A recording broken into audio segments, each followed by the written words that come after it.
ಪರಿಣಾಮತ್ರಯ ಸಂಯಮಾದಿತೀತಾನಾಗತ ಜ್ಞಾನ.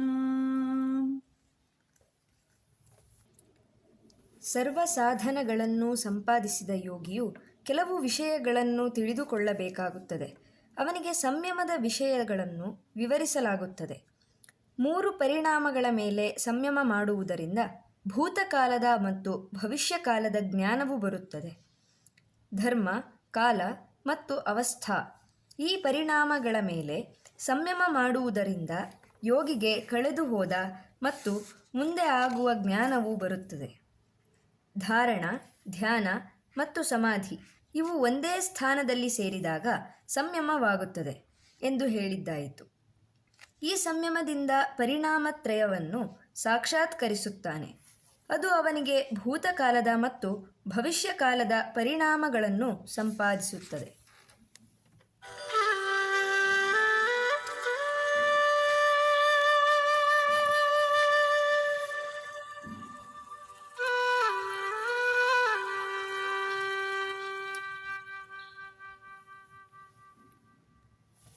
ವಿಭಾಗ ಸಂಯಮ ಸರ್ವಭೂತಋತಜ್ಞಾನಂ. ಶಬ್ದ, ಅರ್ಥ ಮತ್ತು ಪ್ರತ್ಯಯ ಇವುಗಳ ಅನ್ಯೋನ್ಯ ಅಧ್ಯಾಸದಿಂದ ಮಿಶ್ರಣವಾಗುತ್ತದೆ. ಅವುಗಳ ಪ್ರವಿಭಾಗದ ಮೇಲೆ ಸಂಯಮ ಮಾಡುವುದರಿಂದ ಸರ್ವ ಪ್ರಾಣಿಗಳ ಕೂಗಿನ ಜ್ಞಾನವು ಬರುತ್ತದೆ. ವಾಚಕವಾದ ಶಬ್ದವನ್ನು ಹೇಳಲು ಮೊದಲು ವಾಗ್ವ್ಯಾಪಾರವನ್ನು ಮತ್ತು ಅದರ ವಿಷಯವನ್ನು ಹೇಳುತ್ತಾರೆ. ಇಲ್ಲಿ ವರ್ಣಗಳನ್ನು ಉಚ್ಚರಿಸುವುದೇ ವಾಕ್ಕಿನ ಕೆಲಸ. ಶ್ರೋತ್ರಕ್ಕೆ ಧ್ವನಿ ಪರಿಣಾಮವೇ ವಿಷಯವಾಗಿದೆ. ವರ್ಣದ ನಾದಗಳನ್ನು ಒಟ್ಟಾಗಿ ತೆರೆದುಕೊಂಡು ಬುದ್ಧಿಯಿಂದ ಗ್ರಹಿಸುವುದೇ ಪದ. ವರ್ಣಗಳು ಏಕಕಾಲದಲ್ಲಿ ಉಚ್ಚರಿಸಲು ಆಗಲಾರುವುದರಿಂದ ಅವು ಪರಸ್ಪರ ಸಹಾಯವಾಗಲಾರವು. ಅವು ಪದವನ್ನು ಮುಟ್ಟಲಾರದೆ ಅರ್ಥವನ್ನು ರೂಪಿಸುವುದಿಲ್ಲ. ಅವುಗಳನ್ನು ಪ್ರತ್ಯೇಕವಾಗಿ ಉಚ್ಚರಿಸಿದರೆ ಒಂದು ಹೋದ ಮೇಲೆ ಮತ್ತೊಂದು ಬರುತ್ತದೆ. ಆದುದರಿಂದ ವರ್ಣಗಳು ಆಪದ ಸ್ವರೂಪವಾಗಿವೆ ಎಂದು ಹೇಳಲ್ಪಡುತ್ತವೆ. ವರ್ಣವು ಪುನಃ ಒಂದೊಂದು ಪದರೂಪವಾಗಿ ಸರ್ವಾರ್ಥ ಪ್ರಕಾಶ ಶಕ್ತಿಯಿಂದ ಕೂಡಿದೆ ಮತ್ತು ಇತರ ಸಹಕಾರಿ ವರ್ಣದ ಪ್ರತಿಯೋಗಿಯಾಗಿರುವುದರಿಂದ ಸರ್ವರೂಪತೆಯನ್ನು ಹೊಂದಿರುತ್ತದೆ.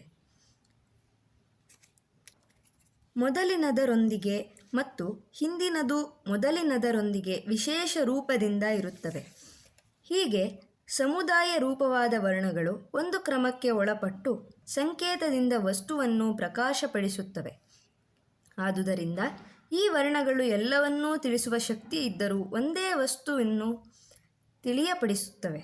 ಉದಾಹರಣೆಗಾಗಿ ಗಕಾರ, ಔಕಾರ ಮತ್ತು ವಿಸರ್ಗ ಇವುಗಳ ಮೂಲಕ ಗಂಗೆ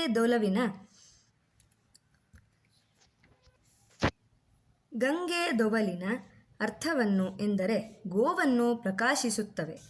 ಈ ವಸ್ತು ಸಂಕೇತಗಳ ಸಹಿತ ವರ್ಣಗಳ ಧ್ವನಿಕ್ರಮದ ಸಮುದಾಯವಾದ ಮೇಲೆ ಯಾವುದು ಬುದ್ಧಿಯಿಂದ ಪ್ರಕಾಶಿತವಾಗುವುದೋ ಅದು ಪದ.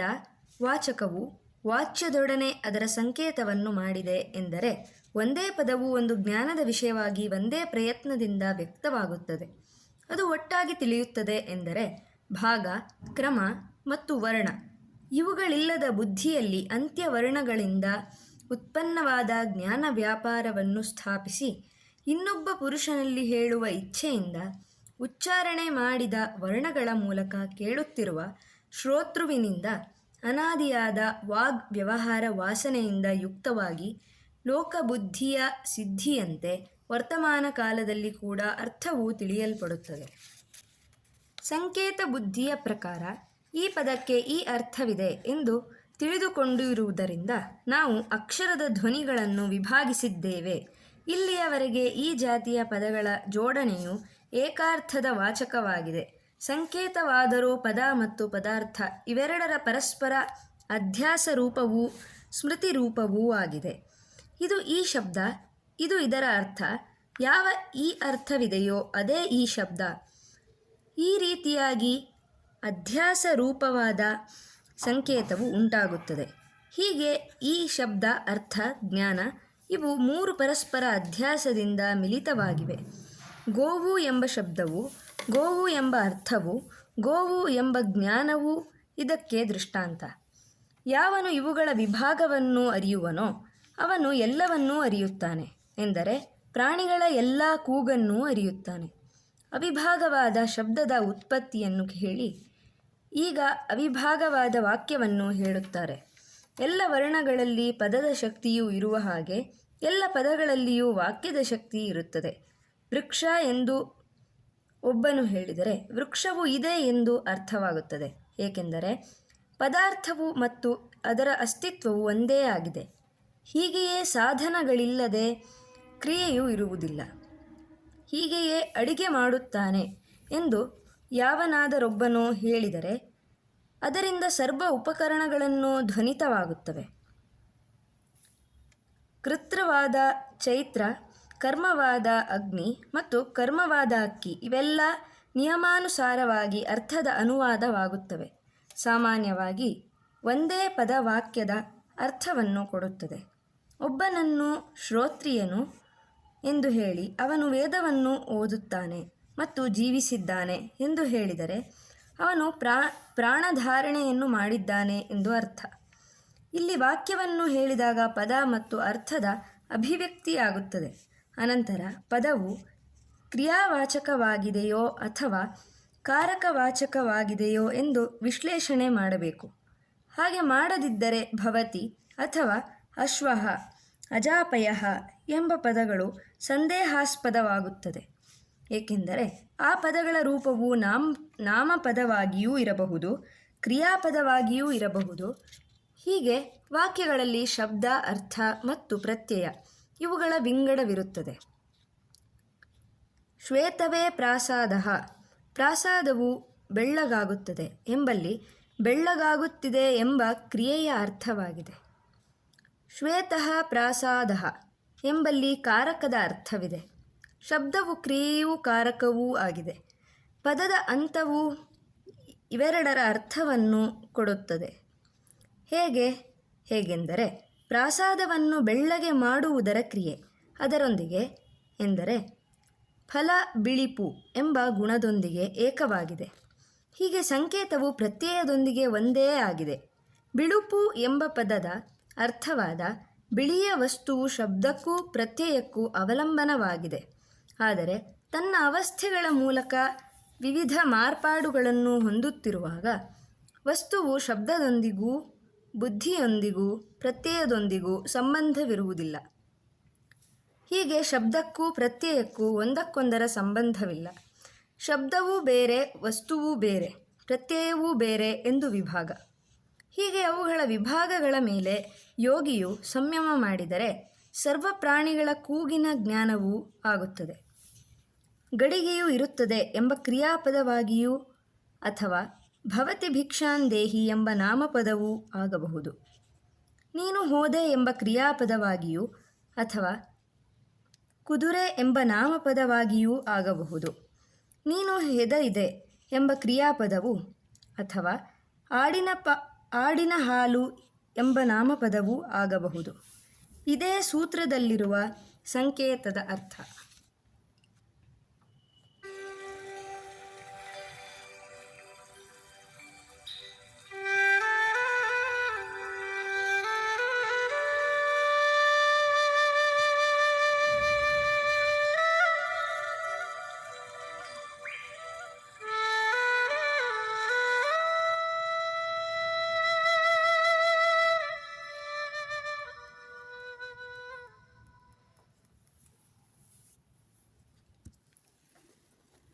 ಸಂಸ್ಕಾರ ಸಾಕ್ಷಾತ್ ಕರಣಾತ್ ಪೂರ್ವ ಜಾತಿ ಜ್ಞಾನಂ. ಸಂಸ್ಕಾರದ ಸಾಕ್ಷಾತ್ಕಾರದಿಂದ ಪೂರ್ವಜನ್ಮಗಳ ಜ್ಞಾನವಾಗುತ್ತದೆ. ಈ ಸಂಸ್ಕಾರಗಳು ಎರಡು ವಿಧ. ಜ್ಞಾನದಿಂದ ಉಂಟಾಗುವ ವಾಸನೆಗಳು ಸ್ಮೃತಿಗಳಿಗೂ ಮತ್ತು ಕ್ಲೇಶಗಳಿಗೂ ಕಾರಣವಾಗಿರುತ್ತವೆ. ಫಲಕ್ಕೆ ಕಾರಣವಾದ ಕೆಲವು ಧರ್ಮಾಧರ್ಮಗಳ ರೂಪಗಳಲ್ಲಿ ಇರುತ್ತವೆ. ಈ ಸಂಸ್ಕಾರಗಳೆಲ್ಲ ಪೂರ್ವಜನ್ಮಗಳಲ್ಲಿ ರೂಪಿಸಲ್ಪಟ್ಟು ಪರಿಣಾಮ, ಚೇಷ್ಟ, ನಿರೋಧ, ಶಕ್ತಿ ಮತ್ತು ಜೀವನ ಧರ್ಮ ಇವುಗಳಂತೆ ಚಿತ್ತದ ಧರ್ಮಗಳಾಗಿವೆ. ಈ ಸಂಸ್ಕಾರಗಳ ಮೇಲೆ ಸಂಯಮ ಮಾಡಿದರೆ ಅವುಗಳ ಸಾಕ್ಷಾತ್ಕಾರವೂ ಬರುತ್ತದೆ. ಆದರೆ ದೇಶ, ಕಾಲ, ನಿಮಿತ್ತ ಇವುಗಳ ಅನುಭವವಿಲ್ಲದಿದ್ದರೆ ಈ ಸಾಕ್ಷಾತ್ಕಾರವು ಸಾಧ್ಯವಾಗುವುದಿಲ್ಲ. ಹೀಗೆ ಯೋಗಿಗೆ ಸಂಸ್ಕಾರಗಳ ಸಾಕ್ಷಾತ್ಕಾರದ ಮೂಲಕ ಪೂರ್ವಜನ್ಮ ಜ್ಞಾನವು ಉಂಟಾಗುತ್ತದೆ. ಇದೇ ರೀತಿಯಲ್ಲಿ ಬೇರೆ ಜನ್ಮಗಳಲ್ಲಿ ಕೂಡ ಸಂಸ್ಕಾರಗಳ ಸಾಕ್ಷಾತ್ಕಾರದಿಂದ ಯೋಗಿಗೆ ಅವರ ಹಿಂದಿನ ಜನ್ಮಗಳ ಜ್ಞಾನವು ಉಂಟಾಗುತ್ತದೆ. ಈ ವಿಷಯದಲ್ಲಿ ಈ ಆಖ್ಯಾಯಿಕೆಯು ಹೇಳಲ್ಪಟ್ಟಿದೆ. ಭಗವಂತನಾದ ಜೈಗೀಷವನ್ನು ತನ್ನ ಸಂಸ್ಕಾರಗಳ ಸಾಕ್ಷಾತ್ಕಾರದಿಂದ 10 ಮಹಾಸರ್ಗಗಳಲ್ಲಿ ಉಂಟಾದ ಜನ್ಮಗಳ ಪರಿಣಾಮ ಕ್ರಮವನ್ನು ನೋಡಿದನು. ಆಗ ವಿವೇಕದಿಂದ ಹುಟ್ಟಿದ ಜ್ಞಾನವು ಉಂಟಾಯಿತು. ಆಗ ಭಗವಂತನಾದ ಆವಟ್ಯನು ತನುವನ್ನು ಧರಿಸಿ ಜೈಗೀಷವನ್ನು ಹೇಳಿದನು. 10 ಮಹಾಸರ್ಗಗಳಲ್ಲಿ ರಜಸ್ಸು ಮತ್ತು ತಮಸ್ಸು ಇವುಗಳಿಂದ ನಿನ್ನ ಬುದ್ಧಿಸತ್ವವು ಹತವಾಗಲಿಲ್ಲ. ಆದುದರಿಂದ ನರಕದಲ್ಲಿಯೂ ತಿರ್ಯಕ್ ಪ್ರಾಣಿಗಳ ಗರ್ಭದಲ್ಲಿಯೂ ಸಂಬಂಧಿಸಿದ ದುಃಖವನ್ನು ನೀನು ನೋಡಿದೆ. ನೀನೂ ದೇವತೆಗಳಲ್ಲಿಯೂ ಮನುಷ್ಯರಲ್ಲಿಯೂ ಪುನಃ ಪುನಃ ಹುಟ್ಟಿದೆ. ಸುಖದಲ್ಲಿಯೂ ದುಃಖದಲ್ಲಿಯೂ ಯಾವುದನ್ನು ಅಧಿಕವಾಗಿ ಅನುಭವಿಸಿದೆ? ಜೈಗೀಷ್ಯವನ್ನು ಭಗವಂತನಾದ ಆವಟ್ಯನಿಗೆ ಹೇಳಿದನು.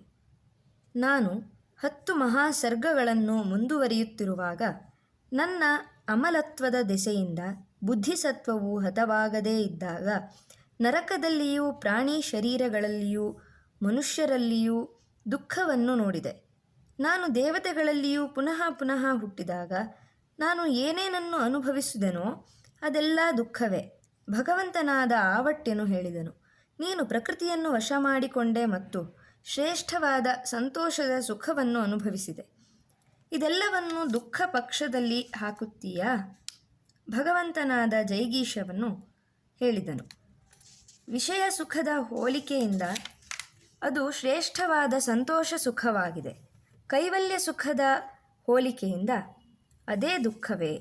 ಆ ಸುಖವು ಬುದ್ಧಿಸತ್ವದ ಗುಣವಾಗಿರುವುದರಿಂದ ತ್ರಿಗುಣದಲ್ಲಿ ಅಂತರ್ಗತವಾಗಿದೆ. ಅದು ತ್ರಿಗುಣದ ಪ್ರತ್ಯಯವಾಗಿರುವುದರಿಂದ ತ್ಯಾಜ್ಯ ಪಕ್ಷದಲ್ಲಿ ಹಾಕಲ್ಪಟ್ಟಿದೆ. ದುಃಖ ಸ್ವರೂಪವು ತೃಷ್ಣಾಂತತುವಾಗಿದೆ. ತೃಷ್ಣಾ ದುಃಖದ ಸಂತಾಪವನ್ನು ಹೋಗಲಾಡಿಸಿದಾಗ ಈ ಸುಖವು ಪ್ರಸನ್ನವೂ ಆಬಾಧಿತವೂ ಸರ್ವಾನುಕೂಲವೂ ಆಗುತ್ತದೆ.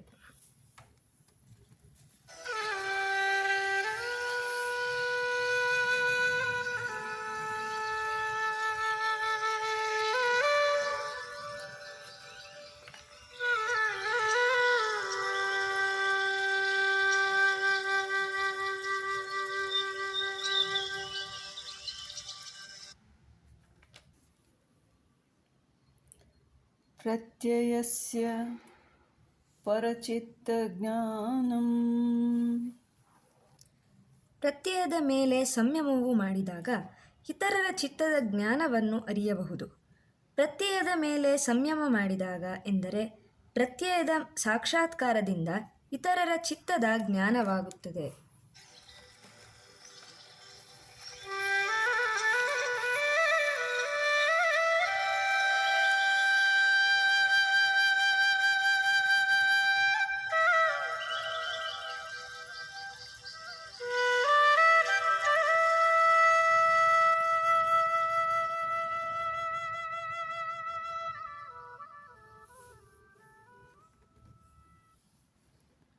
ನ ಚ ತತ್ಸಾಲಂಬಂ ನಂ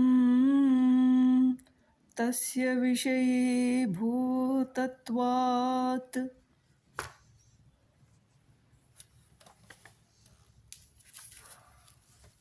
ಆದರೆ ಪ್ರತ್ಯಯದ ಸಾಕ್ಷಾತ್ಕಾರವು ಇನ್ನೊಬ್ಬರ ಜ್ಞಾನದ ಆಶ್ರಯವನ್ನು ಒಳಗೊಂಡಿರುವುದರಿಲ್ಲ.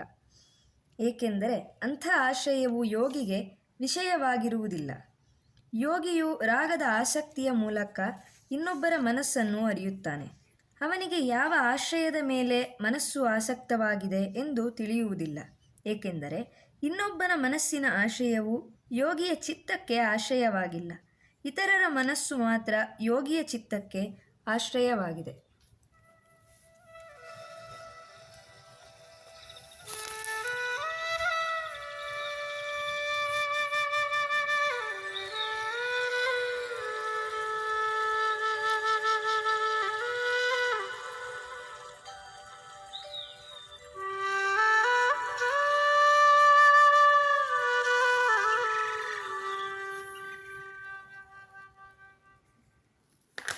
चक्षुष्प्रकाशा संयोगेऽन्तर्धानम्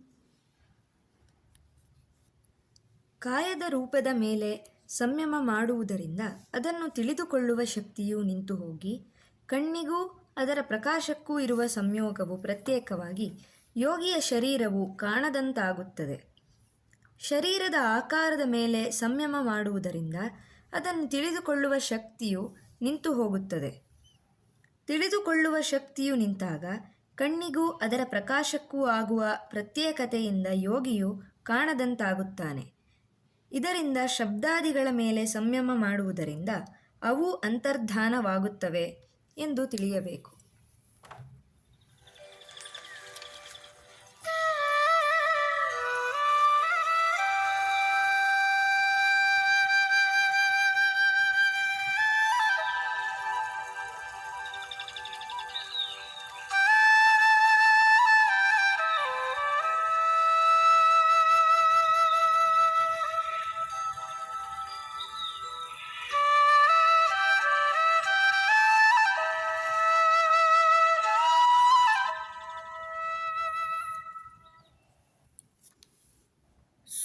सोपक्रमं निरुपक्रमं च कर्म तत्संयम दपरान्तज्ञान मरीषिष्ठेभ्यो वा. ಕರ್ಮವು ಎರಡು ವಿಧ, ಸೋಪಕ್ರಮ ಮತ್ತು ನಿರುಪಕ್ರಮ. ಇವುಗಳ ಮೇಲೆ ಸಂಯಮ ಮಾಡುವುದರಿಂದ ಅಥವಾ ಶಕುನಗಳಿಂದ ಕೊನೆಯ ಮೃತ್ಯುವಿನ ಜ್ಞಾನವು ಉಂಟಾಗುತ್ತದೆ. ಆಯಸ್ಸಿನ ಫಲವಾದ ಕರ್ಮವು ಎರಡು ವಿಧ, ಸೋಪಕ್ರಮ ಮತ್ತು ನಿರುಪಕ್ರಮ. ಒಂದು ಒದ್ದೆ ಬಟ್ಟೆಯನ್ನು ಹರಡಿದಾಗ ಸ್ವಲ್ಪ ಕಾಲದಲ್ಲೇ ಒಣಗುತ್ತದೆ, ಇದು ಸೋಪಕ್ರಮ. ಅದೇ ಬಟ್ಟೆಯು ಮುದ್ದೆಯಾಗಿರುವಾಗ ಬಹಳ ಕಾಲದ ಮೇಲೆ ಒಣಗುತ್ತದೆ, ಇದು ನಿರುಪಕ್ರಮ. ಹೀಗೆಯೇ ಒಣಗಿದ ಹುಲ್ಲಿನ ಕಂತೆಗೆ ಬೆಂಕಿ ಕೊಟ್ಟಾಗ ಅದು ಗಾಳಿಯ ಸಹಾಯದಿಂದ ಎಲ್ಲ ಕಡೆಗೂ ಹರಡಿಕೊಂಡು ಶೀಘ್ರವಾಗಿ ಸುಟ್ಟು ಹೋಗುತ್ತದೆ, ಇದು ಸೋಪಕ್ರಮ. ಅದೇ ಬೆಂಕಿಯನ್ನು ಹುಲ್ಲಿನ ಕಂತೆಗೆ ಸ್ವಲ್ಪ ಸ್ವಲ್ಪ ಹಾಕಿದರೆ ಅದು ಬಹಳ ಕಾಲದವರೆಗೆ ಉರಿಯುತ್ತದೆ, ಇದು ನಿರುಪಕ್ರಮ. ಹೀಗೆಯೇ ಒಂದೇ ಜನ್ಮವನ್ನು ಕೊಡುವ ಆಯುಷ್ಕರವಾದ ಕರ್ಮವು ಎರಡು ವಿಧ, ಸೋಪಕ್ರಮ ಮತ್ತು ನಿರುಪಕ್ರಮ. ಇವುಗಳ ಮೇಲೆ ಸಂಯಮವನ್ನು ಮಾಡಿದರೆ ಮೃತ್ಯುವಿನ ಜ್ಞಾನವು ಉದಯಿಸುತ್ತದೆ. ಶಕುನಗಳು ಮೂರು ವಿಧ, ಆಧ್ಯಾತ್ಮಿಕ, ಆದಿಭೌತಿಕ ಮತ್ತು ಆದಿದೈವಿಕ. ಕಿವಿಯನ್ನು ಮುಚ್ಚಿಕೊಂಡಾಗ ಯಾವ ಶಬ್ದವನ್ನೂ ಕೇಳದಿದ್ದರೆ ಅಥವಾ ಕಣ್ಣು ಮುಚ್ಚಿಕೊಂಡಾಗ ಯಾವ ಬೆಳಕನ್ನು ಕಾಣದಿದ್ದರೆ ಆಧ್ಯಾತ್ಮಿಕವೆನಿಸುತ್ತದೆ.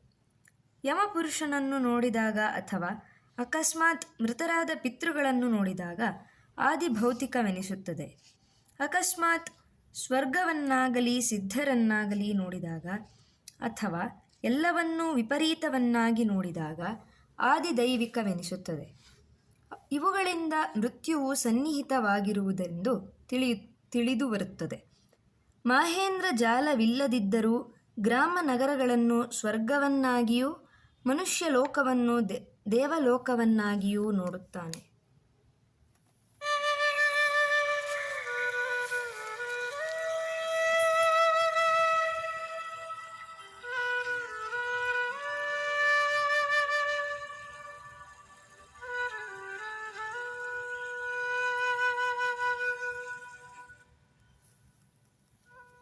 ಮೈತ್ರ್ಯಾದಿಶೋ ಬಲಾನಿ. ಮೈತ್ರಿ ಮೊದಲಾದವುಗಳಲ್ಲಿ ಸಂಯಮ ಮಾಡಿದರೆ ಬಲಗಳು ಉಂಟಾಗುತ್ತವೆ. ಭಾವನೆಗಳು ಮೂರು, ಮೈತ್ರಿ, ಕರುಣೆ ಮತ್ತು ಮುದಿತಾ. ಸುಖಿಯಾದ ಜನರಲ್ಲಿ ಮೈತ್ರಿ ಭಾವನೆಯನ್ನು ಬೆಳೆಸಿದರೆ ಮೈತ್ರಿಯ ಬಲವು ಯೋಗಿಗೆ ಉಂಟಾಗುತ್ತದೆ. ದುಃಖ ಉಳ್ಳವರಲ್ಲಿ ಕರುಣೆಯನ್ನು ಬೆಳೆಸಿದರೆ ಅವನಿಗೆ ಕರುಣೆಯ ಬಲವು ಉಂಟಾಗುತ್ತದೆ. ಪುಣ್ಯಶೀಲರಲ್ಲಿ ಸಂತೋಷವನ್ನು ಬೆಳೆಸಿದರೆ ಅವನು ಸಂತೋಷದ ಬಲವನ್ನು ಹೊಂದುತ್ತಾನೆ. ಈ ಭಾವನೆಗಳಿಂದ ಸಮಾಧಿ ಎನ್ನುವ ಸಂಯಮ ಉದಿಸುತ್ತದೆ. ಅದರಿಂದ ಅಮೋಘವಾದ ವೀರ್ಯಗಳು ಹುಟ್ಟುತ್ತವೆ. ಪಾಪಶೀಲರಲ್ಲಿ ಅವನಿಗೆ ಉಪೇಕ್ಷೆ ಉಂಟಾಗುತ್ತದೆ. ಇದು ಭಾವನೆಯಲ್ಲ, ಆದುದರಿಂದ ಇದರಿಂದ ಸಮಾಧಿ ಇಲ್ಲ. ಆದ ಕಾರಣ ಉಪೇಕ್ಷೆಯಿಂದ ಬಲವಿಲ್ಲ, ಏಕೆಂದರೆ ಅಲ್ಲಿ ಸಂಯಮವಿಲ್ಲ. ಜನರನ್ನು ಸುಖಿಯಾಗಿ ಮಾಡಲು ಬಲವು ಯೋಗಿಗೆ ಉಂಟಾಗುತ್ತದೆ.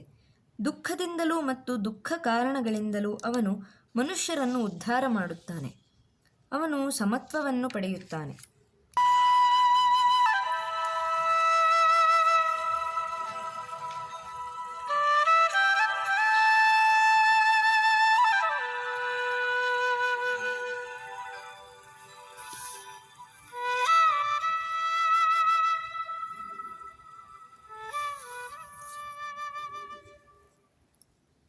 ಬಲೇಶು ಹಸ್ತಿ ಬಲದಾ ಬಲಾದೀನಿ. ಬಲಗಳ ಮೇಲೆ ಸಂಯಮ ಮಾಡಿದರೆ ಆನೆಯ ಬಲ ಮೊದಲಾದವು ಉಂಟಾಗುತ್ತದೆ. ಆನೆಯ ಬಲದ ಮೇಲೆ ಸಂಯಮ ಮಾಡಿದರೆ ಯೋಗಿಗೆ ಆನೆಯ ಬಲ ಉಂಟಾಗುತ್ತದೆ. ವೈನತೇಯನ ಬಲದ ಮೇಲೆ ಸಂಯಮ ಮಾಡಿದರೆ ಅವನಿಗೆ ವೈನತೇಯನ ಬಲ ಉಂಟಾಗುತ್ತದೆ. ವಾಯುವಿನ ಬಲದ ಮೇಲೆ ಸಂಯಮ ಮಾಡಿದರೆ ಅವನಿಗೆ ವಾಯುಬಲ ಉಂಟಾಗುತ್ತದೆ. ಹೀಗೆಯೇ ಇತರ ಬಲಗಳೂ ಉಂಟಾಗುತ್ತವೆ.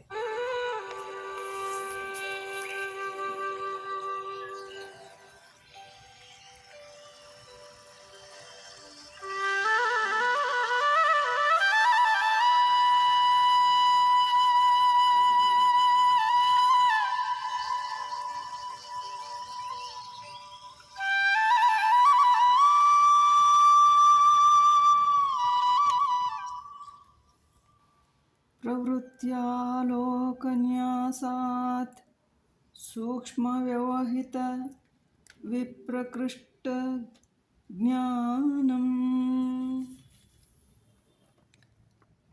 ಜ್ಯೋತಿಯ ಪ್ರವೃತ್ತಿಯನ್ನು ಪ್ರಯೋಗ ಮಾಡಿದಾಗ ಸೂಕ್ಷ್ಮವಾದ, ಗೂಢವಾದ ಮತ್ತು ದೂರದಲ್ಲಿರುವ ವಸ್ತುಗಳ ಜ್ಞಾನ ಉಂಟಾಗುತ್ತದೆ. ಹಿಂದೆ ಮನಸ್ಸಿನ ಜ್ಯೋತಿಷ್ಮತಿ ಪ್ರವೃತ್ತಿಯನ್ನು ಹೇಳಿದ್ದಾಯಿತು. ಯೋಗಿಯು ಈ ಪ್ರವೃತ್ತಿಯ ಪ್ರಕಾಶವನ್ನು ಪ್ರಯೋಗ ಮಾಡಿದಾಗ ಅವನಿಗೆ ಸೂಕ್ಷ್ಮವಾದ, ಗೂಢವಾದ ಅಥವಾ ದೂರದಲ್ಲಿರುವ ವಸ್ತುಗಳ ಜ್ಞಾನ ಉಂಟಾಗುತ್ತದೆ.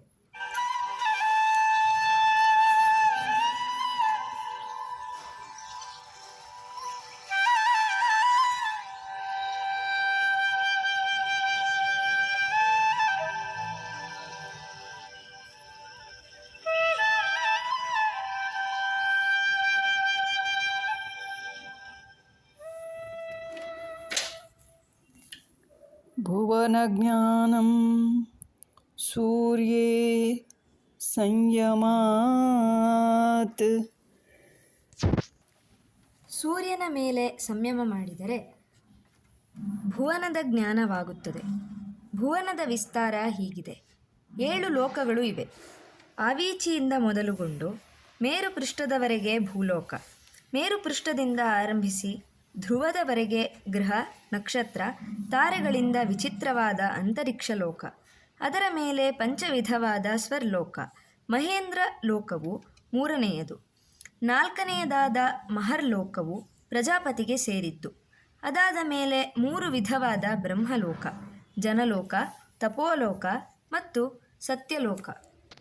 ಇದನ್ನು ಹೀಗೆ ಹೇಳಿದೆ. ಬ್ರಹ್ಮಲೋಕದಲ್ಲಿ 3 ಹಂತಗಳುಂಟು.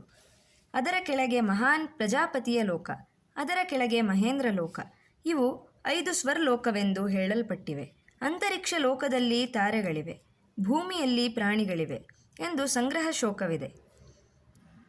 ಆವೀಚಿಯ ಮೇಲೆ 6 ಮಹಾನರಕ ಭೂಮಿಗಳಿವೆ. ಇವುಗಳು ಘನ, ಸಲಿಲ, ಅನಲ, ಅನಿಲ, ಆಕಾಶ ಮತ್ತು ತಮಸ್ಸು. ಇವುಗಳಿಂದ ಪ್ರತಿಷ್ಠಿತವಾಗಿವೆ. ಇವುಗಳು ಕ್ರಮವಾಗಿ ಮಹಾಕಾಲ, ಅಂಬರೀಷ, ರೌರವ, ಮಹಾರೌರವ, ಕಾಲಸೂತ್ರ ಮತ್ತು ಅಂಧಸಾಮಿಶ್ರ. ಈ ಲೋಕಗಳಲ್ಲಿ ಸ್ವಕರ್ಮದಿಂದ ಆರ್ಜಿತವಾದ ದುಃಖ ವೇದನೆಯುಳ್ಳ ಪ್ರಾಣಿಗಳು ದೀರ್ಘಕಾಲ ಮತ್ತು ಕಷ್ಟವಾದ ಆಯಸ್ಸನ್ನು ಹೊಂದಿ ಹುಟ್ಟುತ್ತವೆ. ಕೆಳಗೆ 7 ಪಾತಾಳ ಲೋಕಗಳು ಇವೆ: ಮಹಾತಲ, ರಸಾತಲ, ಅತಲ, ಸುತಲ, ವಿತಲ, ತಲಾತಲ ಮತ್ತು ಪಾತಾಳ. ಸಪ್ತದ್ವೀಪಗಳುಳ್ಳ ನಮ್ಮ ಭೂಮಿ 8ನೆಯದು. ಭೂಮಿಯ ಮಧ್ಯದಲ್ಲಿ ಪರ್ವತರಾಜನು ಎನಿಸಿದ ಚಿನ್ನದ ಸುಮೇರುವಿದೆ. ಅದಕ್ಕೆ ರಜತ, ವೈಡೂರ್ಯ, ಸ್ಫಟಿಕ, ಸುವರ್ಣ, ಮಣಿ ಎಂಬ ಶೃಂಗಗಳಿವೆ. ಇದರ ದಕ್ಷಿಣ ಭಾಗದಲ್ಲಿ ವೈಡೂರ್ಯ ಪ್ರಭೆಯಿಂದ ರಂಜಿತವಾದ ನೀಲೋತ್ಪಲದಂತೆ ಶ್ಯಾಮವರ್ಣವುಳ್ಳ ಆಕಾಶವಿದೆ. ಪೂರ್ವ ಭಾಗವು ಶ್ವೇತವರ್ಣವುಳ್ಳದ್ದು, ಪಶ್ಚಿಮ ಭಾಗವು ಸ್ವಚ್ಛವುಳ್ಳದ್ದು, ಉತ್ತರ ಭಾಗವು ಸುವರ್ಣದ ಪ್ರಭೆಯುಳ್ಳದ್ದು. ಮೇರುವಿನ ದಕ್ಷಿಣ ಪಾರ್ಶ್ವದಲ್ಲಿ ಜಂಬೂ ವೃಕ್ಷವಿದೆ. ಆದುದರಿಂದ ಅದು ಜಂಬೂದ್ವೀಪವೆನಿಸಿದೆ. ಸೂರ್ಯನ ಚಲನೆಯಿಂದ ರಾತ್ರಿ ದಿನಗಳು ತಾಗಿಕೊಂಡ ಹಾಗೆ ತಿರುಗುತ್ತಾ ಇವೆ. ಸುಮೇರುವಿನ ನೀಲಶ್ವೇತ ಶೃಂಗವುಳ್ಳ 2000 ಯೋಜನೆಯುಳ್ಳ 3 ಪರ್ವತಗಳು ಇವೆ. ಅವುಗಳ ಮಧ್ಯದಲ್ಲಿ 9000 ಯೋಜನೆಯುಳ್ಳ 3 ವರ್ಷಗಳು ಇವೆ: ರಮಣಕ, ಹಿರಣ್ಮಯ ಮತ್ತು ಉತ್ತರ ಕುರು. ಸುಮೇರುವಿನ ದಕ್ಷಿಣ ಪಾರ್ಶ್ವದಲ್ಲಿ 2 ಯೋಜನ ವಿಸ್ತೀರ್ಣವುಳ್ಳ ನಿಷದ, ಹೇಮಕೂಟ ಮತ್ತು ಹಿಮ ಎಂಬ 3 ಪರ್ವತಗಳುಂಟು. ಅವುಗಳ ಮಧ್ಯದಲ್ಲಿ 9 ಯೋಜನ ವಿಸ್ತೀರ್ಣವುಳ್ಳ 3 ವರ್ಷಗಳಿವೆ: ಹರಿವರ್ಷ, ಕಿಂಪುರುಷ ಮತ್ತು ಭಾರತ. ಸುಮೇರುವಿನ ಪೂರ್ವ ಭಾಗದಲ್ಲಿ ಮಾಲ್ಯವತ್ ಪರ್ವತಗಳವರೆಗೆ ಇರುವ ಭದ್ರಾಶ್ವ ಪರ್ವತಗಳಿವೆ. ಅದರ ಪಶ್ಚಿಮ ಭಾಗದಲ್ಲಿ ಗಂಧಮಾದನದವರೆಗೆ ಇರುವ ಕೇತುಮಾಲೆ ಎಂಬ ಪರ್ವತಗಳಿವೆ. ಇವುಗಳ ಮಧ್ಯದಲ್ಲಿ ಇಲಾವೃತ ವರ್ಷವಿದೆ. 2000 ವಿಸ್ತೀರ್ಣವುಳ್ಳ ಆ ಜಂಬೂದ್ವೀಪ ಸುಮೇರುವಿನ ಅರ್ಧ ಭಾಗದಿಂದ ಸುತ್ತಲ್ಪಟ್ಟ ಪ್ರತಿಯೊಂದು ದಿಕ್ಕಿನಲ್ಲಿಯೂ ವಿಸ್ತೀರ್ಣವುಳ್ಳದ್ದಾಗಿದೆ. ಹೀಗೆ 100 ಯೋಜನ ವಿಸ್ತೀರ್ಣವಾಗಿದೆ ಜಂಬೂದ್ವೀಪ. ಅದಕ್ಕೆ 2ರಷ್ಟು ಪ್ರಮಾಣವುಳ್ಳ ಲವಣ ಸಮುದ್ರದಿಂದ ಅದು ಸುತ್ತಲ್ಪಟ್ಟಿದೆ. ಆಮೇಲೆ ಶಾಖ, ಕುಶ, ಕ್ರೌಂಚ, ಶಾಲ್ಮಲ, ಮಗಧ ಮತ್ತು ಪುಷ್ಕರ ಎಂಬ ದ್ವೀಪಗಳು ಬರುತ್ತವೆ. ಇವು ಹಿಂದಿನಕ್ಕಿಂತ 2ರಷ್ಟು ವಿಸ್ತೀರ್ಣವುಳ್ಳದ್ದಾಗಿವೆ ಮತ್ತು ಶೈಲಗಳಿಂದ ಕೂಡಿದ್ದಾಗಿಯೂ ಸಾಸಿವೆ ರಾಶಿಯಂತೆಯೂ ಇರುವ ಸಮುದ್ರಗಳಿಂದ ಸುತ್ತುವರಿಯಲ್ಪಟ್ಟಿದೆ. ಕಬ್ಬಿನ ಹಾಲು, ಸುರೆ, ಬೆಣ್ಣೆ, ಮೊಸರು, ಗಂಜಿ, ಹಾಲು ಮತ್ತು ಶುದ್ಧವಾದ ನೀರು ಇವು ಸಮುದ್ರಗಳ ಹೆಸರು. ಹೀಗೆ ಈ ವರ್ಷಗಳು 7 ಸಮುದ್ರಗಳಿಂದ ಸುತ್ತುವರಿಯಲ್ಪಟ್ಟು ಮತ್ತು 50 ಕೋಟಿ ಯೋಜನ ವಿಸ್ತೀರ್ಣವುಳ್ಳ ವಲಯಾಕಾರದ ಲೋಕಾಲೋಕ ಪರ್ವತದಿಂದ ಆವರಿಸಲ್ಪಟ್ಟದೆ. ಇವೆಲ್ಲ ಸುಪ್ರತಿಷ್ಠಿತವಾದ ಅಂಡದ ಮಧ್ಯದಲ್ಲಿ ಹರಡಿವೆ. ಆಕಾಶದಲ್ಲಿ ಮಿಂಚು ಹುಳುವಿನಂತೆ ಅಂಡವೂ ಕೂಡ ಪ್ರಕೃತಿಯ ಒಂದು ಅವಯವವಾಗಿದೆ. ಪಾತಾಳದಲ್ಲಿ, ಸಮುದ್ರದಲ್ಲಿ, ಪರ್ವತಗಳಲ್ಲಿ ದೇವತೆಗಳ ಸಮೂಹಗಳು ತಮ್ಮ ವಾಸಸ್ಥಾನವನ್ನು ನಿರ್ಮಿಸಿಕೊಂಡಿವೆ.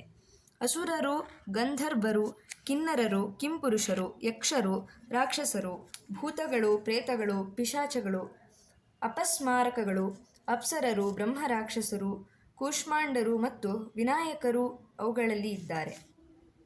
ಎಲ್ಲ ದ್ವೀಪಗಳಲ್ಲಿ ಪುಣ್ಯಾತ್ಮರಾದ ದೇವತೆಗಳು, ಮನುಷ್ಯರೂ ಇದ್ದಾರೆ. ಸುಮೇರು ದೇವತೆಗಳ ಉದ್ಯಾನ ಭೂಮಿ. ಅದರಲ್ಲಿ ಮಿಶ್ರ, ನಂದನ, ಚೈತ್ರರಥ, ಸುಮಾನಸ ಎಂಬ ವನಗಳು ಇವೆ. ಸುಧರ್ಮೆಯು ದೇವಸಭೆ, ಸುದರ್ಶನವು ಪುರ ಮತ್ತು ವೈಜಯಂತಿಯು ಪ್ರಾಸಾದ. ಗ್ರಹ ನಕ್ಷತ್ರ ತಾರೆಗಳು ಧ್ರುವ ನಕ್ಷತ್ರದಲ್ಲಿ ನಿಬದ್ಧವಾಗಿವೆ. ಅವುಗಳ ಚಲನೆಯು ವಾಯುಪ್ರವಾಹದಿಂದ ಸೂಚಿಸಲ್ಪಟ್ಟಿವೆ. ಅವು ಮೇರುವಿನ ಮೇಲೆ ಎದ್ದು ತಿರುಗುತ್ತವೆ. 6 ದೇವ ಸಮೂಹಗಳು ಮಾಹೇಂದ್ರ ಲೋಕದಲ್ಲಿ ವಾಸಿಸುವರು: ತ್ರಿಶರರು, ಅಗ್ನಿಷ್ಠಾತ್ತರು, ಯಾಮ್ಯರು, ತುಷಿರರು, ಅಪರಿನಿರ್ಮಿತ ವಶವರ್ತಿಗಳು ಮತ್ತು ಪರಿನಿರ್ಮಿತ ವಶವರ್ತಿಗಳು. ಇವೆಲ್ಲದರಿಂದ ಆಣಿ ಮಾಡಿ ಐಶ್ವರ್ಯಗಳನ್ನು ಹೊಂದಿದ್ದಾರೆ. ಇವರ ಆಯಸ್ಸು 1 ಕಲ್ಪ. ಇವರು ವೃಂದಾರಕರಾಗಿಯೂ ಕಾಮಭೋಗಿಗಳಾಗಿಯೂ ಅಯೋನಿಜರಾಗಿಯೂ ಇದ್ದಾರೆ. ಇವರಿಗೆ ಉತ್ತಮಾನುಕೂಲರಾದ ಅಪ್ಸರಸ್ಸುಗಳು ಪರಿವಾರ ಉಂಟು.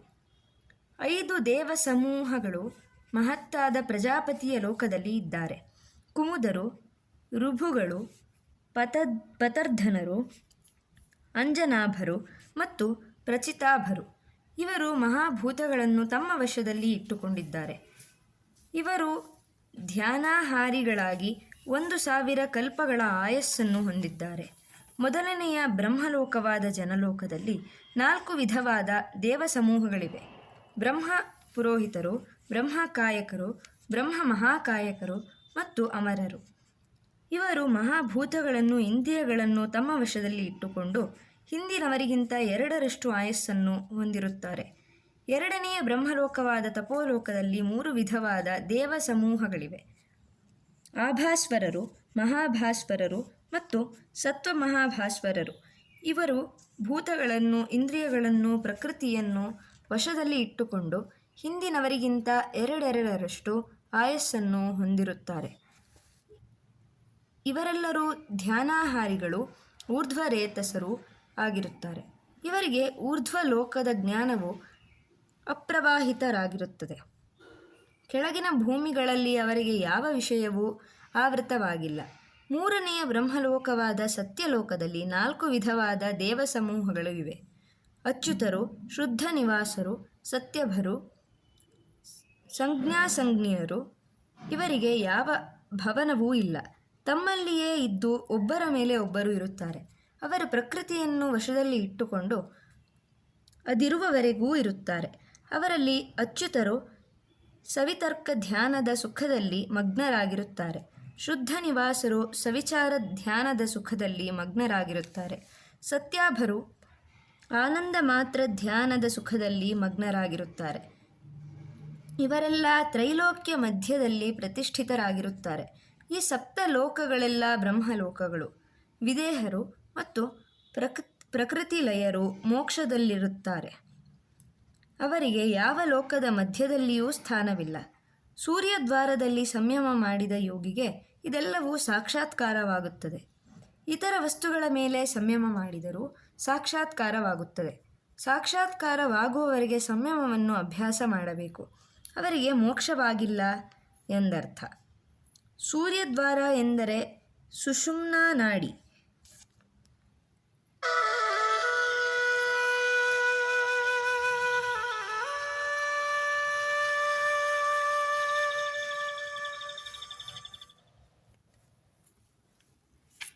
ಚಂದ್ರೇ ತಾರಾವ್ಯೂಹ ಜ್ಞಾನಂ.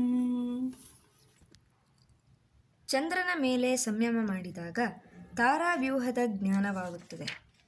ಚಂದ್ರನ ಮೇಲೆ ಸಂಯಮವನ್ನು ಮಾಡಿದಾಗ ಯೋಗಿಯು ತಾರಾವ್ಯೂಹವನ್ನು ಅರಿಯುತ್ತಾನೆ.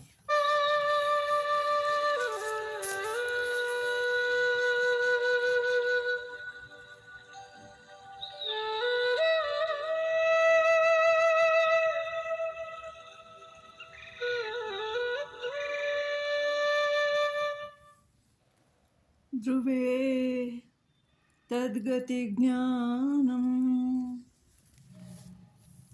ಧ್ರುವದ ಮೇಲೆ ಸಂಯಮ ಮಾಡಿದಾಗ ಅದರ ಗತಿಗಳ ಜ್ಞಾನವಾಗುತ್ತದೆ.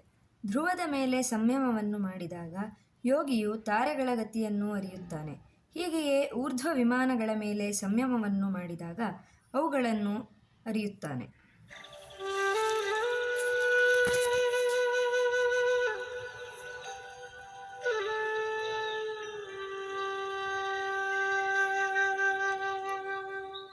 ನಾಭಿಚಕ್ರೇ ಕಾಯವ್ಯೂಹ ಜ್ಞಾನಂ.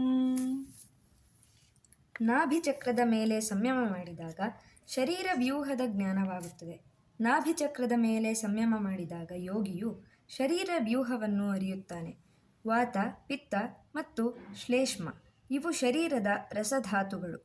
ಧಾತುಗಳು 7: ಚರ್ಮ, ರಕ್ತ, ಮಾಂಸ, ಸ್ನಾಯು, ಅಸ್ಥಿ, ಮಜ್ಜ ಮತ್ತು ಶುಕ್ರ. ಹಿಂದಿನದು ಬಾಹ್ಯವಾಗಿರುತ್ತದೆ.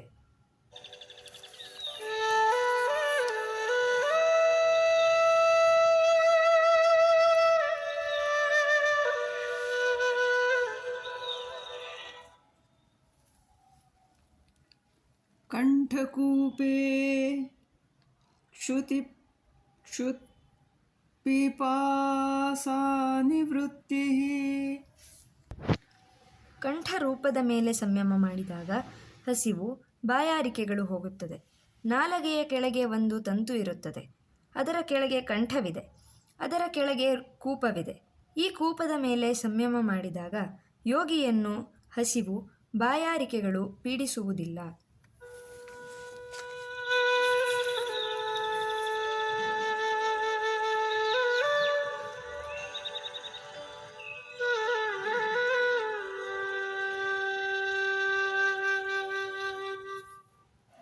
ಕೂರ್ಮನಾಡ್ಯಾಂ ಸ್ಥೈರ್ಯಂ. ಕೂರ್ಮನಾಡಿಯ ಮೇಲೆ ಸಂಯಮ ಮಾಡಿದಾಗ ಸ್ಥಿರತೆಯುಂಟಾಗುತ್ತದೆ. ಮೇಲೆ ಹೇಳಿದ ಕೂಪದ ಕೆಳಗೆ ಎದೆಯ ಒಳಗೆ ಕೂರ್ಮಾಕಾರದ ಒಂದು ನಾಡಿ ಇದೆ. ಅದರ ಮೇಲೆ ಸಂಯಮ ಮಾಡಿದಾಗ ಯೋಗಿಯು ಸರ್ಪದ ಹಾಗೆ ಅಥವಾ ಮೊಸಳೆಯ ಹಾಗೆ ಸ್ಥಿರತೆಯನ್ನು ಹೊಂದುತ್ತಾನೆ.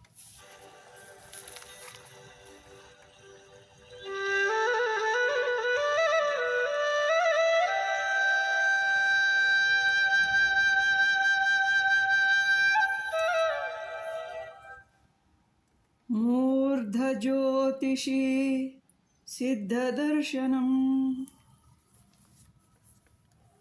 ತಲೆಯ ಒಳಗೆ ಇರುವ ಜ್ಯೋತಿಯ ಮೇಲೆ ಸಂಯಮ ಮಾಡಿದಾಗ ಸಿದ್ಧರ ದರ್ಶನವಾಗುತ್ತದೆ. ತಲೆ ಬುರುಡೆಯ ಛಿದ್ರದಲ್ಲಿ ಭಾಸ್ವರವಾದ ಜ್ಯೋತಿ ಇದೆ. ಅದರ ಮೇಲೆ ಸಂಯಮ ಮಾಡಿದಾಗ ಯೋಗಿಯು ಪೃಥ್ವಿ, ಆಕಾಶಗಳ ಮಧ್ಯೆ ಚಲಿಸುತ್ತಿರುವ ಸಿದ್ಧರನ್ನು ನೋಡುತ್ತಾನೆ.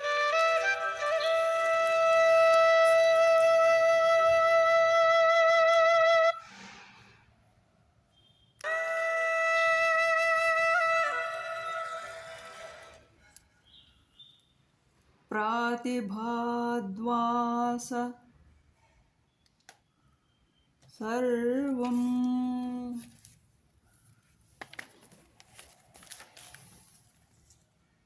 ಪ್ರತಿಭೆಯಿಂದ ಎಲ್ಲವೂ ತಿಳಿಯುತ್ತದೆ. ಪ್ರತಿಭೆಯು ತಾರಕವು. ಉದಯ ಕಾಲದಲ್ಲಿ ಸೂರ್ಯೋದಯಕ್ಕೆ ಮುಂಚೆ ಬೆಳಕು ಹರಿಯುವ ಹಾಗೆ ಇದು ವಿವೇಕದಿಂದ ಹುಟ್ಟುವ ಜ್ಞಾನಕ್ಕೆ ಪೂರ್ವಭಾವಿ. ಪ್ರತಿಭಾ ಜ್ಞಾನದ ಉತ್ಪತ್ತಿಯಾದ ಮೇಲೆ ಯೋಗಿಯು ಎಲ್ಲವನ್ನೂ ತಿಳಿದುಕೊಳ್ಳುತ್ತಾನೆ.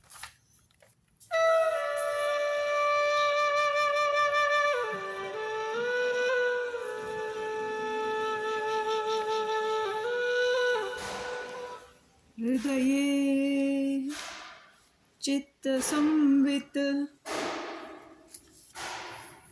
ಹೃದಯದ ಮೇಲೆ ಸಂಯಮ ಮಾಡುವುದರಿಂದ ಚಿತ್ತದ ಜ್ಞಾನವಾಗುತ್ತದೆ. ಈ ಬ್ರಹ್ಮಪುರದಲ್ಲಿ ಕಮಲದ ಹಾಗೆ ಒಂದು ಗರ್ತವಿದೆ. ಅದೇ ಮನಸ್ಸಿನ ಮನೆ. ಅಲ್ಲಿ ಅದರ ಜ್ಞಾನವಾಗುತ್ತದೆ. ಅದರ ಮೇಲೆ ಸಂಯಮ ಮಾಡಿದಾಗ ಚಿತ್ತದ ಜ್ಞಾನವಾಗುತ್ತದೆ.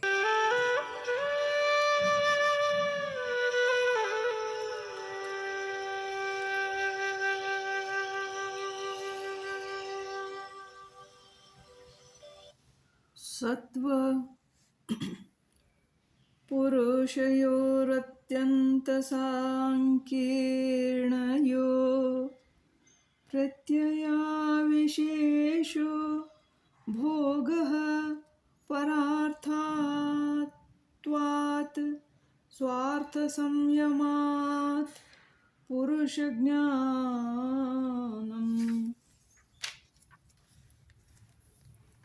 ಸಮ್ಮಿಶ್ರಣವಾಗದ ಸತ್ವ ಮತ್ತು ಪುರುಷ ಇವರ ಆವಿಶೇಷವಾದ ಪ್ರತ್ಯಯವೇ ಜ್ಞಾನ, ಭೋಗ, ಅನುಭವ. ಸತ್ವಗುಣವು ಇತರರಿಗೆ ವಿಷಯವಾಗಿರುವುದರಿಂದ ಸ್ವಾರ್ಥಕ್ಕಾಗಿಯೇ ಇರುವ ಪುರುಷನಲ್ಲಿ ಸಂಯಮ ಮಾಡುವುದರಿಂದ ಪುರುಷನ ಜ್ಞಾನವಾಗುತ್ತದೆ. ಬುದ್ಧಿಯ ಸತ್ವವು ಪ್ರಕಾಶಮಾನವಾಗಿದೆ. ತನ್ನನ್ನೇ ಆಶ್ರಯಿಸಿಕೊಂಡಿರುವ ಸತ್ವವು ರಜಸ್ಸನ್ನು, ತಮಸ್ಸನ್ನು ವಶ ಮಾಡಿಕೊಂಡು ಸತ್ವ ಮತ್ತು ಪುರುಷ ಇವರಿಗಿರುವ ಭಿನ್ನತಾರೂಪವಾದ ಪ್ರತ್ಯಯದಿಂದ ವಿವೇಕವನ್ನು ಹೊಂದುತ್ತದೆ. ಆದುದರಿಂದ ಶುದ್ಧನೂ ಮತ್ತು ಚಿತಿಮಾತ್ರ ಸ್ವರೂಪನೂ ಆದ ಪುರುಷನು ಪರಿಣಾಮಕ್ಕೆ ಒಳಗಾದ ಸತ್ವಕ್ಕಿಂತ ಅತ್ಯಂತ ವಿರುದ್ಧವಾಗಿದ್ದಾನೆ. ಪರಸ್ಪರ ಭಿನ್ನವಾದ ಇವೆರಡರ ಆವಿಶೇಷ ಜ್ಞಾನದಿಂದ ಪುರುಷನ ಅನುಭವವೂ ಆಗುತ್ತದೆ. ಏಕೆಂದರೆ ಎಲ್ಲ ವಿಷಯಗಳು ಇವನಿಗೆ ತೋರಿಸಲ್ಪಡುತ್ತದೆ. ಸತ್ವವು ಇನ್ನೊಬ್ಬನಿಗೆ ಇರುವುದರಿಂದ ಅನುಭವವು ದೃಶ್ಯವಾಗಿದೆ. ಪುರುಷನ ಪ್ರತ್ಯಯಕ್ಕಿಂತ ತೀರ ಭಿನ್ನವಾದುದು ವಿಶಿಷ್ಟ ಚೈತನ್ಯ ಮಾತ್ರ ಸ್ವರೂಪವು. ಅದರಲ್ಲಿ ಸಂಯಮ ಮಾಡಿದರೆ ಪುರುಷ ವಿಷಯವಾದ ಪ್ರಜ್ಞೆಯು ಹುಟ್ಟುವುದು. ಬುದ್ಧಿಯ ಸತ್ವವಾದ ಪುರುಷನ ಪ್ರಯತ್ನದಿಂದ ಪುರುಷನು ಕಾಣಿಸುವುದಿಲ್ಲ. ತನ್ನ ಆತ್ಮವನ್ನೇ ಅವಲಂಬಿಸಿರುವ ಪ್ರತ್ಯಯದಿಂದ ಪುರುಷನೇ ನೋಡುತ್ತಾನೆ. ಹೀಗೆ ಉಪನಿಷತ್ತು ಹೇಳುತ್ತದೆ.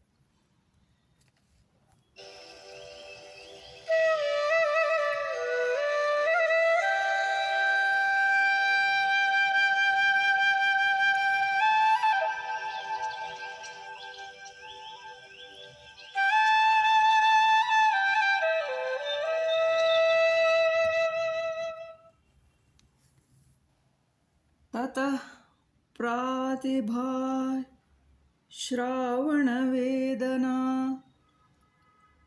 आदर्शस्वादवार्ता जायन्ते.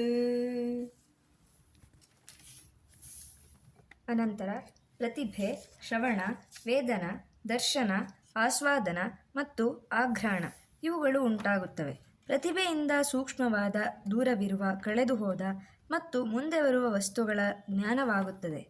ಶ್ರವಣದಿಂದ ದಿವ್ಯವಾದ ಶಬ್ದದ ಜ್ಞಾನವಾಗುತ್ತದೆ.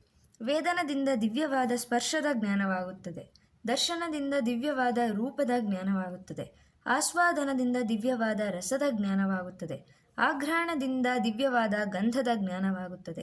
ಹೀಗೆ ಇವುಗಳು ನಿತ್ಯವಾಗಿ ಆಗುತ್ತವೆ.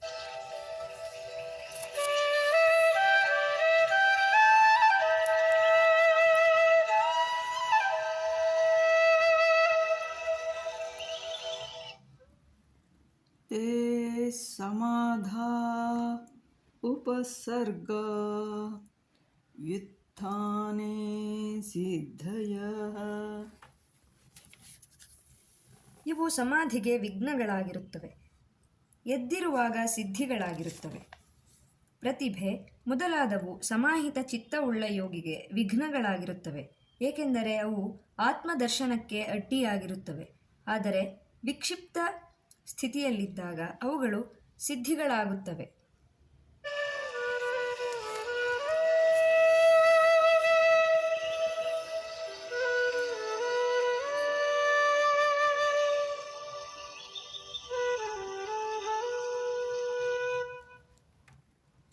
बन्धकारणशैथिल्यात् प्रचारसंवेदनाच्चित्तस्य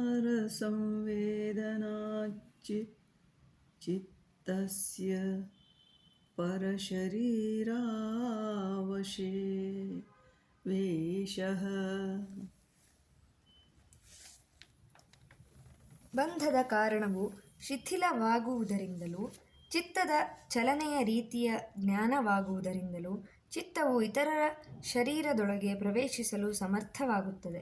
ಕರ್ಮಾಶಯ ವಶದಿಂದ ಚಂಚಲವಾದ ಮತ್ತು ಸ್ಥಿರವಿಲ್ಲದ ಮನಸ್ಸು ಒಂದೇ ಶರೀರದಲ್ಲಿ ನಿಲ್ಲುತ್ತದೆ. ಇದೇ ಬಂಧನ. ಬಂಧನ ಕಾರಣವಾದ ಕರ್ಮದ ಶೈಥಿಲ್ಯವು ಸಮಾಧಿಯಿಂದ ಆಗುತ್ತದೆ. ಚಿತ್ತದ ಚಲನೆಯ ಜ್ಞಾನವೂ ಕೂಡ ಸಮಾಧಿಯಿಂದಲೇ ಉಂಟಾಗುತ್ತದೆ. ಕರ್ಮಾಶಯವು ಕ್ಷಯವಾಗುವುದರಿಂದಲೂ ತನ್ನ ಚಿತ್ತದ ಚಲನೆಯ ಜ್ಞಾನದಿಂದಲೂ ಯೋಗಿಯು ತನ್ನ ಶರೀರದಿಂದ ಚಿತ್ತವನ್ನು ಬಿಡಿಸಿಕೊಂಡು ಇತರ ಶರೀರಗಳಲ್ಲಿ ಇಡುತ್ತಾನೆ. ಇಂದ್ರಿಯಗಳು ಚಿತ್ತವನ್ನು ಬೇರೆ ಶರೀರದಲ್ಲಿ ಅನುಸರಿಸುತ್ತವೆ. ದುಂಬಿಗಳು ಮಧುಕರ ರಾಜನನ್ನು ಹೊರಗೆ ಬರುವಾಗ ಮತ್ತು ಒಳಕ್ಕೆ ಹೋಗುವಾಗ ಅನುಸರಿಸುವ ಹಾಗೆ ಇಂದ್ರಿಯಗಳೂ ಕೂಡ ಚಿತ್ತವನ್ನು ಪರಶರೀರ ಪ್ರವೇಶದಲ್ಲಿ ಅನುಸರಿಸುತ್ತವೆ.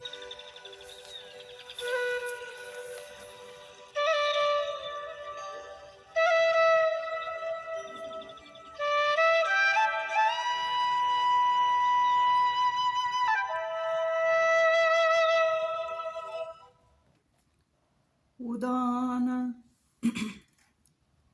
जयाज्जलं पङ्ककण्टकादिष्ट्व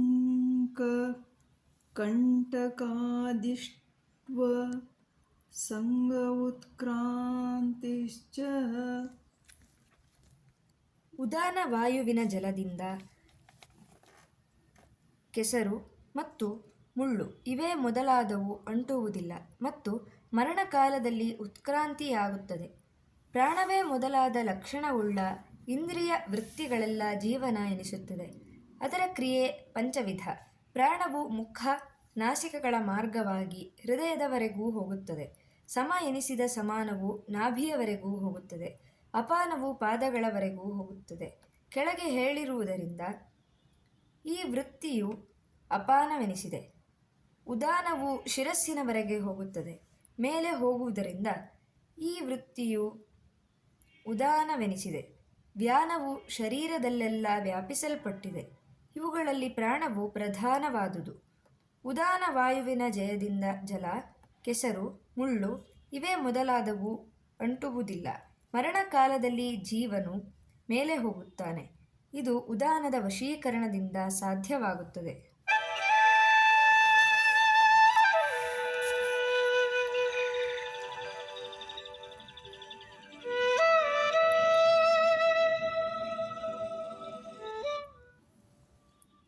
ಸಮಾನ ಜಯಾಜ್ವಲನಂ. ಸಮಾನ ವಾಯುವಿನ ಜಯದಿಂದ ಜ್ಯೋತಿಯು ಮೂಡುತ್ತದೆ.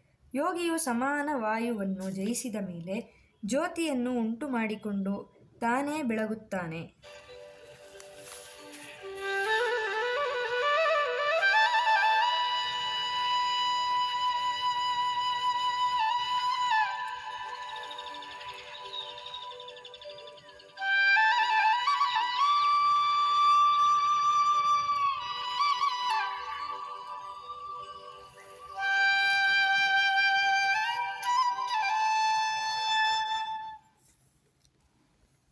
ಶ್ರೋತ್ರಾಕಾಶಯೋಃ ಸಂಬಂಧ ಸಂಯಮ ದಿವ್ಯಂ ಶ್ರೋತ್ರಂ.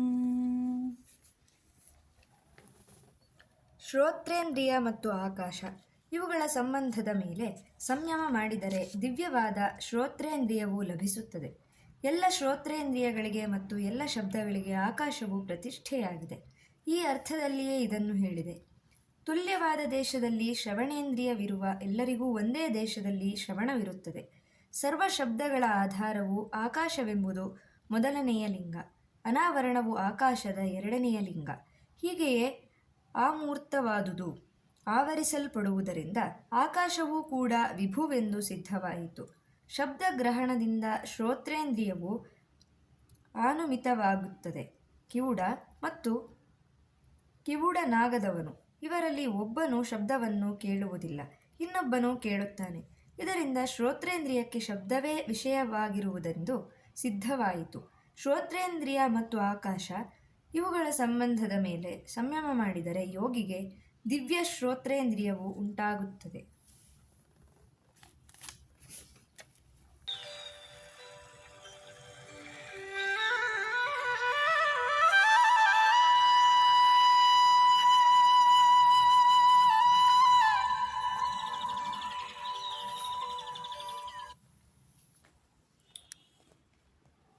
ಕಾಯಾಕಾಶಯೋಃ ಸಂಬಂಧ ಸಂಯಮಾಲ್ಲಘು ಸ್ಥೂಲಸಮಾಪತ್ತೇಶ್ಚ ಆಕಾಶಗಮನಂ. ಶರೀರ ಮತ್ತು ಆಕಾಶ ಇವುಗಳ ಸಂಬಂಧದ ಮೇಲೆ ಸಂಯಮ ಮಾಡುವುದರಿಂದಲೂ ಅಥವಾ ಹಗುರವಾದ ಹತ್ತಿಯ ಮೇಲೆ ಸಮಾಪತಿಯನ್ನು ಮಾಡುವುದರಿಂದಲೂ ಆಕಾಶದಲ್ಲಿ ಗಮನ ಉಂಟಾಗುತ್ತದೆ. ಎಲ್ಲಿ ಶರೀರವಿರುತ್ತದೆಯೋ ಅಲ್ಲಿ ಆಕಾಶವಿರುತ್ತದೆ. ಏಕೆಂದರೆ ಆಕಾಶವು ಶರೀರಕ್ಕೆ ಅವಕಾಶ ಕೊಡುತ್ತದೆ. ಶರೀರಕ್ಕೂ ಮತ್ತು ಆಕಾಶಕ್ಕೂ ಸಂಬಂಧವು ವ್ಯಾಪಕತೆ. ಯೋಗಿಯು ಈ ಸಂಬಂಧದ ಮೇಲೆ ಸಂಯಮ ಮಾಡಿದರೆ ಆಕಾಶದೊಡನೆ ಇರುವ ಸಂಬಂಧವನ್ನು ಜಯಿಸುತ್ತಾನೆ. ಹಗುರವಾದ ಹತ್ತಿಯಿಂದ ಹಿಡಿದು ಅದರ ಪರಮಾಣುವಿನವರೆಗೆ ಸಮಾಪತ್ತಿಯನ್ನು ಮಾಡಿದಾಗ ಅವುಗಳ ಸಂಬಂಧವನ್ನು ಜಯಿಸಿಕೊಂಡು ತಾನೇ ಹಗುರವಾಗುತ್ತಾನೆ. ಹಗುರವಾದ ಕಾರಣದಿಂದ ನೀರಿನ ಮೇಲೆ ಕಾಲುಗಳಿಂದ ನಡೆಯುತ್ತಾನೆ. ಅನಂತರ ಜೇಡರ ಬಲೆಯ ಮೇಲೆ ನಡೆಯುತ್ತಾನೆ.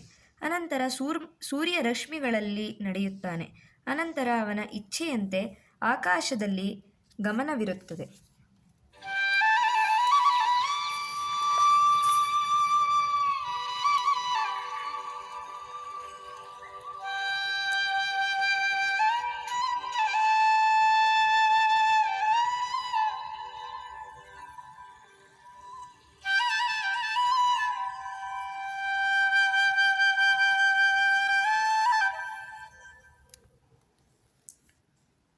बहिरकल्पिता वृत्तिर्महाविदेहा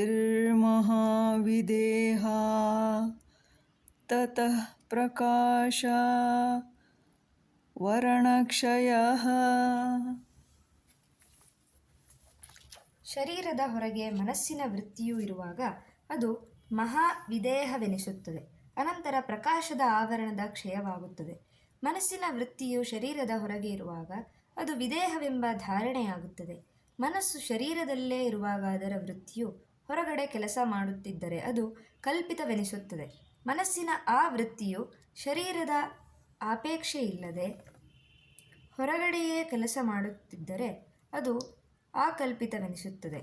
ಯೋಗಿಗಳು ಕಲ್ಪಿತದ ಮೂಲಕ ಅಕಲ್ಪಿತವಾದ ಮಹಾವಿದೇಹವನ್ನು ಸಾಧಿಸುತ್ತಾರೆ. ಇದರ ಮೂಲಕ ಇತರರ ಶರೀರವನ್ನು ಪ್ರವೇಶಿಸುತ್ತಾರೆ. ಅನಂತರ ಈ ಧಾರಣೆಯ ಫಲವಾಗಿ ಬುದ್ಧಿಸತ್ವದ ಕ್ಲೇಶ ಕರ್ಮ ವಿಪಾಕತ್ರಯವೆನಿಸಿದ ಆವರಣವು ಕ್ಷೀಣವಾಗುತ್ತದೆ. ಇವುಗಳ ಮೂಲವು ರಜಸ್ಸಿನಲ್ಲಿಯೂ ತಮಸ್ಸಿನಲ್ಲಿಯೂ ಇದೆ.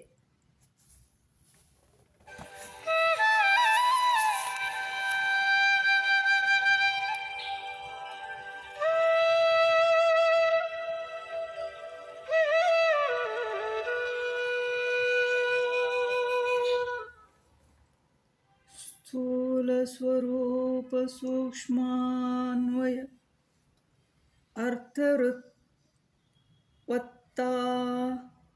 ಸಂಯಮಾದ್ಭೂತಜಯಃ.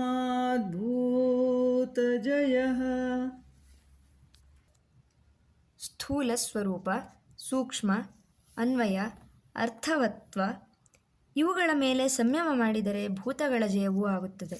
ಇಲ್ಲಿ ಪಾರ್ಥಿವವೇ ಮೊದಲಾದ ಪಂಚಭೂತಗಳು ಶಬ್ದವೇ ಮೊದಲಾದ ವಿಶೇಷಗಳನ್ನು ಒಳಗೊಂಡಿವೆ. ಈ ವಿಶೇಷಗಳು ಆಕಾರ ಮೊದಲಾದ ಧರ್ಮಗಳೊಂದಿಗೆ ಸ್ಥೂಲ ಶಬ್ದದಿಂದ ಪರಿಭಾಷೆಯಲ್ಲಿ ಹೇಳಲ್ಪಟ್ಟಿವೆ. ಇದು ಭೂತಗಳ ಮೊದಲನೆಯ ರೂಪ. ಎರಡನೆಯ ರೂಪವು ಅದರ ಸಾಮಾನ್ಯ ರೂಪ. ಉದಾಹರಣೆಗೆ, ಭೂಮಿಗೆ ಮೂರ್ತಿ ರೂಪವು ಸಾಮಾನ್ಯ, ಜಲಕ್ಕೆ ರಸತ್ವ, ಬೆಂಕಿಗೆ ಉಷ್ಣತ್ವ, ವಾಯುವಿಗೆ ಬೀಸುವಿಕೆ, ಆಕಾಶಕ್ಕೆ ಎಲ್ಲ ದಿಕ್ಕಿನಲ್ಲಿಯೂ ಗತಿ. ಈ ಎರಡನೆಯ ರೂಪವು ಸ್ವರೂಪವೆಂದೆನಿಸಿದೆ. ಮೂರ್ತಿ ಮೊದಲಾದ ಸಾಮಾನ್ಯ ರೂಪಕ್ಕೆ ಶಬ್ದವೇ ಮೊದಲಾದ ವಿಶೇಷ ರೂಪಗಳುಂಟು. ಹೀಗೆ ಪೂರ್ವಾಚಾರ್ಯರು ಹೇಳಿದ್ದಾರೆ. ಯಾವುವು ಏಕಜಾತಿಯಲ್ಲಿ ಅನ್ವಯವಾಗಿದೆಯೋ ಅವುಗಳನ್ನು ಅವುಗಳ ಧರ್ಮಗಳಿಂದ ವಿಂಗಡಿಸಿದೆ. ಈ ದರ್ಶನದಲ್ಲಿ ದ್ರವ್ಯವು ಸಾಮಾನ್ಯ ಮತ್ತು ವಿಶೇಷ ಇವುಗಳ ಸಮುದಾಯ. ಈ ಸಮುದಾಯ ಎರಡು ವಿಧ: ಅಡಗಿಕೊಂಡಿರುವ ಅನೇಕ ಅವಯವಗಳು, ಶರೀರ, ವೃಕ್ಷ, ಗುಂಪು ಮತ್ತು ವನ, ಮತ್ತು ಭಿನ್ನವಾದ ಅವಯವಗಳು, ಶಬ್ದಗಳಿಂದ ಲಕ್ಷಿತವಾದದ್ದು, ಉಭಯವಾದ ದೇವತೆಗಳು ಮತ್ತು ಮನುಷ್ಯರು. ಈ ಸಮೂಹದ ಒಂದು ಭಾಗವು ದೇವತೆಗಳಾಗಿಯೂ ಇದೆ, ಇನ್ನೊಂದು ಭಾಗವು ಮನುಷ್ಯರಾಗಿಯೂ ಇದೆ. ಇವುಗಳನ್ನು ಸಮೂಹವೆಂದು ಕರೆಯುತ್ತಾರೆ. ಪುನಃ ಸಮೂಹದ ಭೇದವು ಅಥವಾ ಅಭೇದವು ವಿವಕ್ಷಿತವಾಗಿದೆ. ಮಾವಿನ ತೋಪು ಬ್ರಾಹ್ಮಣರ ಸಂಘ ಆಗಬಹುದು, ಅಥವಾ ಮಾವಿನ ತೋಪು ಅಥವಾ ಬ್ರಾಹ್ಮಣ ಸಂಘ ಆಗಬಹುದು. ಪುನಃ ಸಮೂಹವು ಎರಡು ಬಗೆಯಾಗಿರುವುದು. ಯಾವುದಕ್ಕೆ ಅವಯವಗಳು ಭಿನ್ನವಾಗಿರುವವೋ ಅದು, ಯಾವುದಕ್ಕೆ ಅವಯವಗಳು ಅಭಿನ್ನವಾಗಿರುವವೋ ಅದು. ಮೊದಲನೆಯದಕ್ಕೆ ಉದಾಹರಣೆ ವನ ಅಥವಾ ಸಂಘ. ಇವುಗಳಲ್ಲಿ ಬೇರೆ ಬೇರೆಯಾದ ಅವಯವಗಳ ಸಮೂಹವಿದೆ. ಎರಡನೆಯದಕ್ಕೆ ಉದಾಹರಣೆ ಶರೀರ, ವೃಕ್ಷ, ಪರಮಾಣು. ಇವುಗಳಲ್ಲಿ ಬೇರೆ ಬೇರೆಯಾಗದ ಅವಯವಗಳ ಸಂಘಾತವಿದೆ. ಬೇರೆ ಬೇರೆಯಾಗದ ಅಭಿನ್ನವಾದ ಅವಯವಗಳ ಸಮೂಹವೇ ದ್ರವ್ಯವೆಂದು ಪತಂಜಲಿಯು ಹೇಳುತ್ತಾರೆ. ಹೀಗೆ ಸ್ವರೂಪವನ್ನು ಹೇಳಿದ್ದಾಯಿತು. ಇನ್ನು ದ್ರವ್ಯಗಳ ಸೂಕ್ಷ್ಮ ರೂಪವು ಹೇಗಿದೆ? ಅದು ಭೂತಗಳಿಗೆ ಕಾರಣವಾದ ತನ್ಮಾತ್ರವು. ಭೂತಗಳಲ್ಲಿ ಪರಮಾಣುವು ಒಂದು ಅವಯವ. ಅದರ ಸ್ವರೂಪವು ಸಾಮಾನ್ಯದಲ್ಲಿಯೂ ವಿಶೇಷದಲ್ಲಿಯೂ ಇದೆ.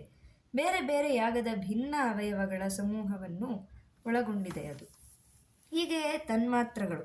ಇದು ದ್ರವ್ಯಗಳ ಮೂರನೆಯ ರೂಪ. ಈಗ ದ್ರವ್ಯಗಳ ನಾಲ್ಕನೆಯ ರೂಪ ಪ್ರಕಾಶ, ಕ್ರಿಯೆ, ಸ್ಥಿತಿ ಇವುಗಳ ರೂಪವುಳ್ಳ ಮತ್ತು ಕಾಯಸ್ವರೂಪವನ್ನು ಒಳಗೊಂಡಿರುವ ಗುಣಗಳು ಅನ್ವಯ ಶಬ್ದದಿಂದ ಹೇಳಲ್ಪಟ್ಟಿವೆ. ಭೂತಗಳ ಐದನೆಯ ರೂಪ ಅರ್ಥವತ್ವ. ಅನುಭವ ಮತ್ತು ಮೋಕ್ಷ ಇವೆರಡೂ ಗುಣಗಳಲ್ಲಿ ಅನ್ವಯವಾಗಿವೆ. ಈ ಗುಣಗಳು ತನ್ಮಾತ್ರಗಳಲ್ಲಿಯೂ ಭೂತಗಳಲ್ಲಿಯೂ ಮತ್ತು ಭೌತಿಕ ವಸ್ತುಗಳಲ್ಲಿಯೂ ಇವೆ. ಹೀಗೆ ಇವಕ್ಕೆ ಪ್ರಯೋಜನ ಉಂಟು ಅಥವಾ ಅರ್ಥವತ್ವವಿದೆ. ಪಂಚಭೂತಗಳಲ್ಲಿ ಈ ಪಂಚರೂಪಗಳೂ ಇರುವಾಗ ಯೋಗಿಯು ಅವುಗಳ ಮೇಲೆ ಸಂಯಮ ಮಾಡಿದಾಗ ಇವುಗಳ ಸ್ವರೂಪ ದರ್ಶನವಾಗುತ್ತದೆ ಮತ್ತು ಇವುಗಳನ್ನು ಜಯಿಸುತ್ತಾನೆ. ಹೀಗೆ ದ್ರವ್ಯಗಳ ಪಂಚರೂಪಗಳನ್ನು ಜಯಿಸಿ ಭೂತಜಯಿ ಆಗುತ್ತಾನೆ. ಈ ಜಯದಿಂದ ಕರುಗಳ ಹಸುಗಳನ್ನು ಅನುಸರಿಸುವ ಹಾಗೆ ಎಲ್ಲ ಭೂತಗಳು ಇವನ ಸಂಕಲ್ಪವನ್ನು ಅನುಸರಿಸುತ್ತವೆ.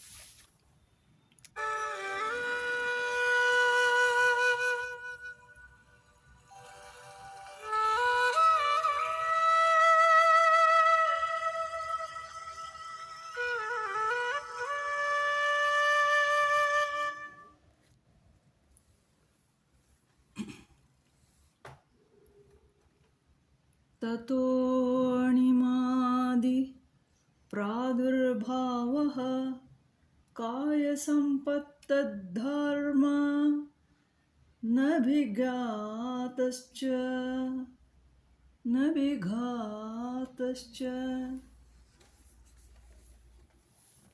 ಅನಂತರ ಅಣಿಮಾ ಮೊದಲಾದವು ಬರುತ್ತದೆ. ಶರೀರ ಸಂಪತ್ತೂ ಉಂಟಾಗುತ್ತದೆ ಮತ್ತು ಭೂತಗಳ ಗುಣಗಳ ಅಡ್ಡಿ ಇರುವುದಿಲ್ಲ. ಅಷ್ಟಸಿದ್ಧಿಗಳಲ್ಲಿ ಅಣಿಮೆಯಿಂದ ಯೋಗಿಯು ಅಣುವಾಗುತ್ತಾನೆ, ಲಘಿಮೆಯಿಂದ ಯೋಗಿಯು ಲಘು ಆಗುತ್ತಾನೆ, ಮಹಿಮೆಯಿಂದ ದೊಡ್ಡದಾಗುತ್ತಾನೆ. ಪ್ರಾಪ್ತಿಯಿಂದ ಯೋಗಿಯು ಚಂದ್ರನನ್ನು ಮುಟ್ಟಬಹುದು. ಪ್ರಾಕಾಮ್ಯದಿಂದ ಯೋಗಿಯು ಇಚ್ಛೆಗಳಿಗೆ ಅಡ್ಡ ಬರುವುದಿಲ್ಲ. ಯೋಗಿಯು ನೀರಿನ ಕೆಳಗೆ ಹೋಗಬಹುದು, ಪುನಃ ನೀರಿನಿಂದ ಹೊರಬಂದಂತೆ ಹೊರಗೆ ಬರಬಹುದು. ವಶಿತ್ವದಿಂದ ಭೂತ ಭೌತಿಕ ವಸ್ತುಗಳನ್ನು ಯೋಗಿಯು ವಶ ಮಾಡಿಕೊಳ್ಳಬಹುದು. ಅವನು ಇನ್ನೂ ಯಾರ ವಶಕ್ಕೂ ಬರುವುದಿಲ್ಲ. ಈಶಿತೃತ್ ತತ್ವವನ್ನು ಭೂತ ಭೌತಿಕಗಳ ಉತ್ಪತ್ತಿ, ನಾಶ ಮತ್ತು ಅವುಗಳ ರಚನೆ ಇವುಗಳ ಒಡೆಯನಾಗುತ್ತಾನೆ. ಕಾಮವಸಾಯಿತ್ವದಿಂದ ಯೋಗಿಯು ಸಂಕಲ್ಪವು ಸತ್ಯವಾಗುತ್ತದೆ. ಅವನ ಸಂಕಲ್ಪದಂತೆ ಭೂತಗಳು ರೂಪವನ್ನು ಅವಸ್ಥಾನವನ್ನು ತಾಳುತ್ತವೆ. ಯೋಗಿಯು ಪದಾರ್ಥಗಳನ್ನು ಬದಲಾವಣೆ ಮಾಡಲು ಶಕ್ತನಾಗಿದ್ದರೂ ಅವುಗಳನ್ನು ಮಾಡುವುದಿಲ್ಲ. ಏತಕ್ಕೆಂದರೆ ಈಶ್ವರನ ಸಂಕಲ್ಪಾನುಸಾರ ಯೋಗಿಯು ಸಂಕಲ್ಪಿಸುತ್ತಾನೆ. ಇವು ಅಷ್ಟೈಶ್ವರ್ಯಗಳು. ಶರೀರ ಸಂಪತ್ತನ್ನು ಮುಂದೆ ಹೇಳಲಾಗುತ್ತದೆ ಮತ್ತು ಭೂತಗಳ ಗುಣಗಳ ಅಡ್ಡಿ ಇರುವುದಿಲ್ಲ. ಮೂರ್ತ ರೂಪವುಳ್ಳ ಪೃಥ್ವಿಯು ಯೋಗಿಯ ಶರೀರ ಮೊದಲಾದವುಗಳ ಕ್ರಿಯೆಗಳಿಗೆ ಅಡ್ಡಿ ಬರುವುದಿಲ್ಲ. ಅವನು ಶಿಲೆಯ ಒಳಕ್ಕೂ ಪ್ರವೇಶಿಸುತ್ತಾನೆ. ಸ್ನಿಗ್ಧವಾದ ನೀರು ಅವನನ್ನು ಒದ್ದೆ ಮಾಡುವುದಿಲ್ಲ. ಉಷ್ಣವುಳ್ಳ ಅಗ್ನಿಯು ಅವನನ್ನು ದಹಿಸುವುದಿಲ್ಲ. ಬೀಸುವ ಗಾಳಿಯು ಅವನನ್ನು ಹಾರಿಸುವುದಿಲ್ಲ. ಅನಾವರಣವಿಲ್ಲದ ಆಕಾಶವೂ ಕೂಡ ಅವನ ಶರೀರವನ್ನು ಮುಚ್ಚುವುದಿಲ್ಲ. ಅವನು ಸಿದ್ಧರಿಗೂ ಕೂಡ ಅದೃಶ್ಯವಾಗಿರುತ್ತಾನೆ.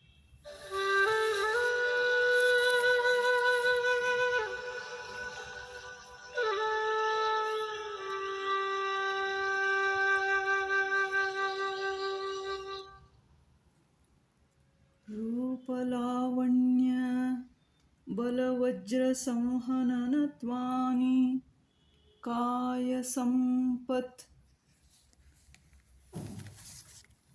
ರೂಪ, ಲಾವಣ್ಯ, ಬಲ ಮತ್ತು ವಜ್ರದಂತೆ ಅವಯವ ರಚನೆ ಇವುಗಳು ಶರೀರದ ಸಂಪತ್ತು. ಯೋಗಿಯು ನೋಡುವುದಕ್ಕೆ ಸುಂದರನಾಗಿಯೂ ಕಾಂತಿಯುಕ್ತನಾಗಿಯೂ ಅತಿಶಯ ಬಲನಾಗಿಯೂ ಆಗಿರುತ್ತಾನೆ. ಅವನಿಗೆ ವಜ್ರದಂತೆ ಅವಯವ ರಚನೆ ಇರುತ್ತದೆ.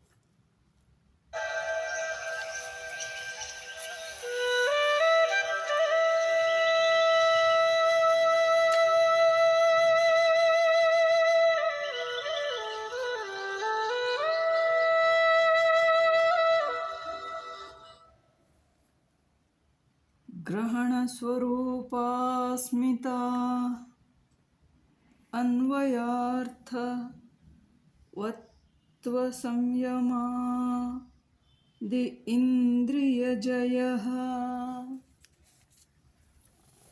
ಗ್ರಹಣ ತಿಳಿಯುವಿಕೆ, ಸ್ವರೂಪ, ಅಹಂಕಾರ, ಅನ್ವಯ ಮತ್ತು ಅರ್ಥವತ್ವ ಇವುಗಳ ಮೇಲೆ ಸಂಯಮ ಮಾಡಿದರೆ ಇಂದ್ರಿಯ ಜಯವಾಗುತ್ತದೆ. ಸಾಮಾನ್ಯ ಮತ್ತು ವಿಶೇಷ ಇವುಗಳ ರೂಪವುಳ್ಳ ಶಬ್ದವೇ ಮೊದಲಾದವು ಗ್ರಾಹ್ಯವು ಎಂದರೆ ತಿಳಿಯುವುದಕ್ಕೆ ಅರ್ಹವಾದ ವಿಷಯಗಳು. ಇವುಗಳ ವಿಷಯದಲ್ಲಿ ಆಗುವ ಇಂದ್ರಿಯ ವೃತ್ತಿಗಳೇ ಗ್ರಹಣ ಎಂದರೆ ತಿಳುವಳಿಕೆ. ಈ ಗ್ರಹಣವು ಸಾಮಾನ್ಯ ಗ್ರಹಣದ ಆಕಾರದಲ್ಲಿ ಮಾತ್ರ ಇರುವುದಿಲ್ಲ. ಇಂದ್ರಿಯವು ವಿಶೇಷ ರೂಪದ ಗ್ರಹಣ ಮಾಡದೆ ಮನಸ್ಸು ವಿಷಯವನ್ನು ಹೇಗೆ ತಿಳಿಯುತ್ತದೆ? ಪ್ರಕಾಶ ರೂಪದ ಬುದ್ಧಿಸತ್ವದ ಪರಿಣಾಮವಾದ ಸಾಮಾನ್ಯ ವಿಶೇಷಗಳ ಅವಯವಗಳಲ್ಲಿ ಹೊಕ್ಕಿರುವ ಸಮೂಹಕ್ಕೆ ಸ್ವರೂಪವೆಂದು ಹೆಸರು. ಇಂದ್ರಿಯವೇ ದ್ರವ್ಯ. ಅಸ್ಮಿತಾ ರೂಪವುಳ್ಳ ಅಹಂಕಾರವೇ ಈ ಇಂದ್ರಿಯಗಳ ಮೂರನೆಯ ರೂಪ. ಸಾಮಾನ್ಯ ರೂಪದ ಅಹಂಕಾರದ ವಿಶೇಷ ರೂಪವೇ ಇಂದ್ರಿಯಗಳು. ವ್ಯವಸಾಯ ರೂಪವುಳ್ಳ ಪ್ರಕಾಶಕ್ರಿಯ ಸ್ಥಿತಿಶೀಲವುಳ್ಳ ಗುಣಗಳೇ ಇಂದ್ರಿಯಗಳ ನಾಲ್ಕನೆಯ ರೂಪ. ಅಹಂಕಾರದೊಂದಿಗೆ ಇಂದ್ರಿಯಗಳು ಈ ಗುಣಗಳ ಪರಿಣಾಮವಾಗಿದೆ. ಐದನೆಯ ರೂಪ ಅರ್ಥವತ್ವ, ಎಂದರೆ ಇದು ಪುರುಷನ ಪ್ರಯೋಜನವನ್ನು ನೆರವೇರಿಸುವುದು. ಇದು ಗುಣಗಳಿಗೆಲ್ಲ ಸಾಮಾನ್ಯವಾಗಿರುವುದು. ಈ 5 ರೂಪಗಳ ಮೇಲೆ ಯಥಾಕ್ರಮವಾಗಿ ಸಂಯಮ ಮಾಡಿದಾಗ, ಪ್ರತಿಯೊಂದನ್ನು ಜಯಿಸಿ ಈ ಪಂಚರೂಪದ ಜಯದಿಂದ ಯೋಗಿಗೆ ಇಂದ್ರಿಯ ಜಯವಾಗುತ್ತದೆ.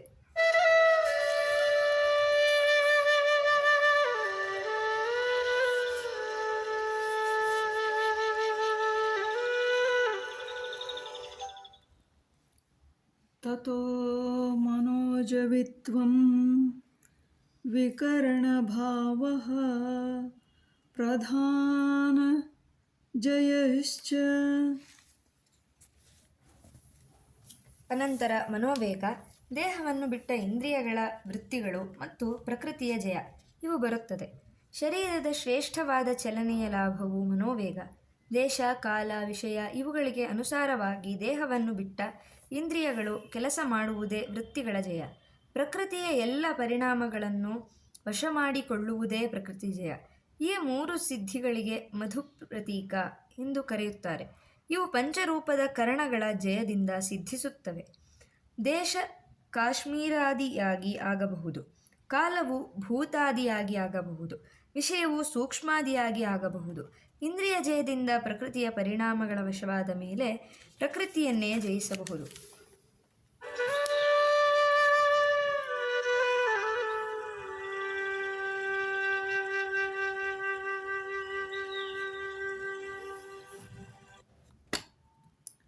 ಸತ್ವಪುರುಷಾನ್ಯ ತಾಖ್ಯಾತಿಮಾತ್ರಸ್ಯ ಸರ್ವಭಾವಾಧಿಷ್ಠಾತೃತ್ವಂ ಸರ್ವಜ್ಞಾತೃತ್ವಂ ಚ. ಸತ್ವಕ್ಕೂ ಮತ್ತು ಪುರುಷನಿಗೂ ಇರುವ ಭೇದವನ್ನು ಯಾವನು ತಿಳಿದುಕೊಳ್ಳುವನೋ ಅವನಿಗೆ ಸರ್ವ ವಸ್ತುಗಳ ಮೇಲೆ ಆಧಿಪತ್ಯವೂ ಮತ್ತು ಸರ್ವಜ್ಞತ್ವವೂ ಉಂಟಾಗುತ್ತದೆ.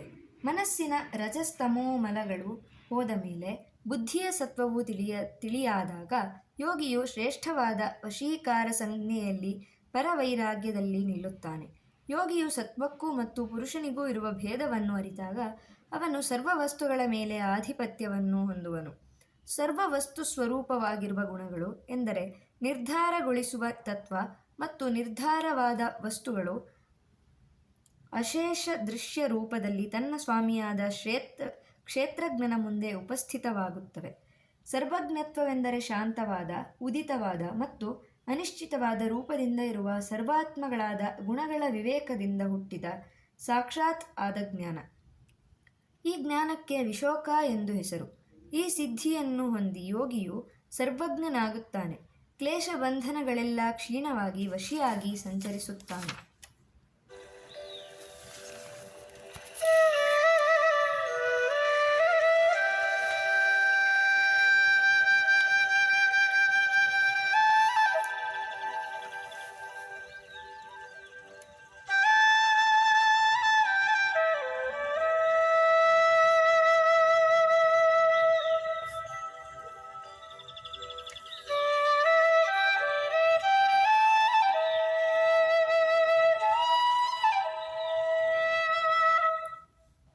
ತದ್ವೈರಾಗ್ಯಾದಪಿ ದೋಷಬೀಜಕ್ಷಯೇ ಕೈವಲ್ಯಂ.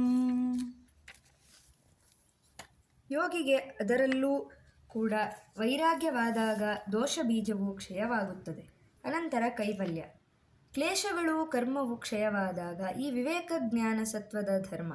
ಸತ್ವವು ತ್ಯಾಗ ಮಾಡಬೇಕಾದ ಪಕ್ಷದಲ್ಲಿ ಹಾಕಲ್ಪಟ್ಟಿದೆ. ಸತ್ವಕ್ಕಿಂತ ಭಿನ್ನನಾದ ಪುರುಷನು ಪರಿಣಾಮವಿಲ್ಲದವನೂ ಶುದ್ಧನೂ ಆಗಿದ್ದಾನೆ ಎಂಬ ಜ್ಞಾನವು ಯೋಗಿಗೆ ಬಂದಾಗ ಆ ವಿವೇಕದಲ್ಲಿಯೂ ವೈರಾಗ್ಯವನ್ನು ತಾಳುತ್ತಾನೆ. ಅನಂತರ ಸುಟ್ಟ ಭತ್ತದಂತಿರುವ ಮತ್ತು ಉತ್ಪತ್ತಿ ಶೂನ್ಯವಾದ ಕ್ಲೇಶ ಬೀಜಗಳು ಮನಸ್ಸಿನೊಂದಿಗೆ ಮಾಯವಾಗುತ್ತದೆ. ಇವು ಲಯವಾದಾಗ ಪುರುಷನು ತಾಪತ್ರಯವನ್ನು ಅನುಭವಿಸುವುದಿಲ್ಲ.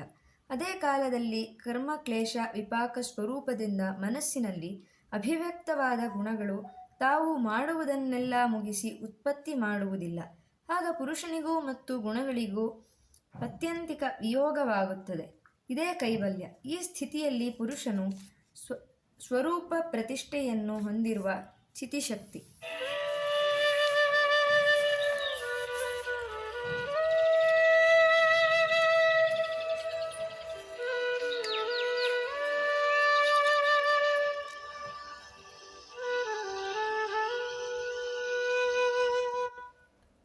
ಸ್ಥಾನ್ಯೂನಪನಿಮಂತ್ರಣೆ ಸಂಗಸ್ಮಯಾಕರಣಂ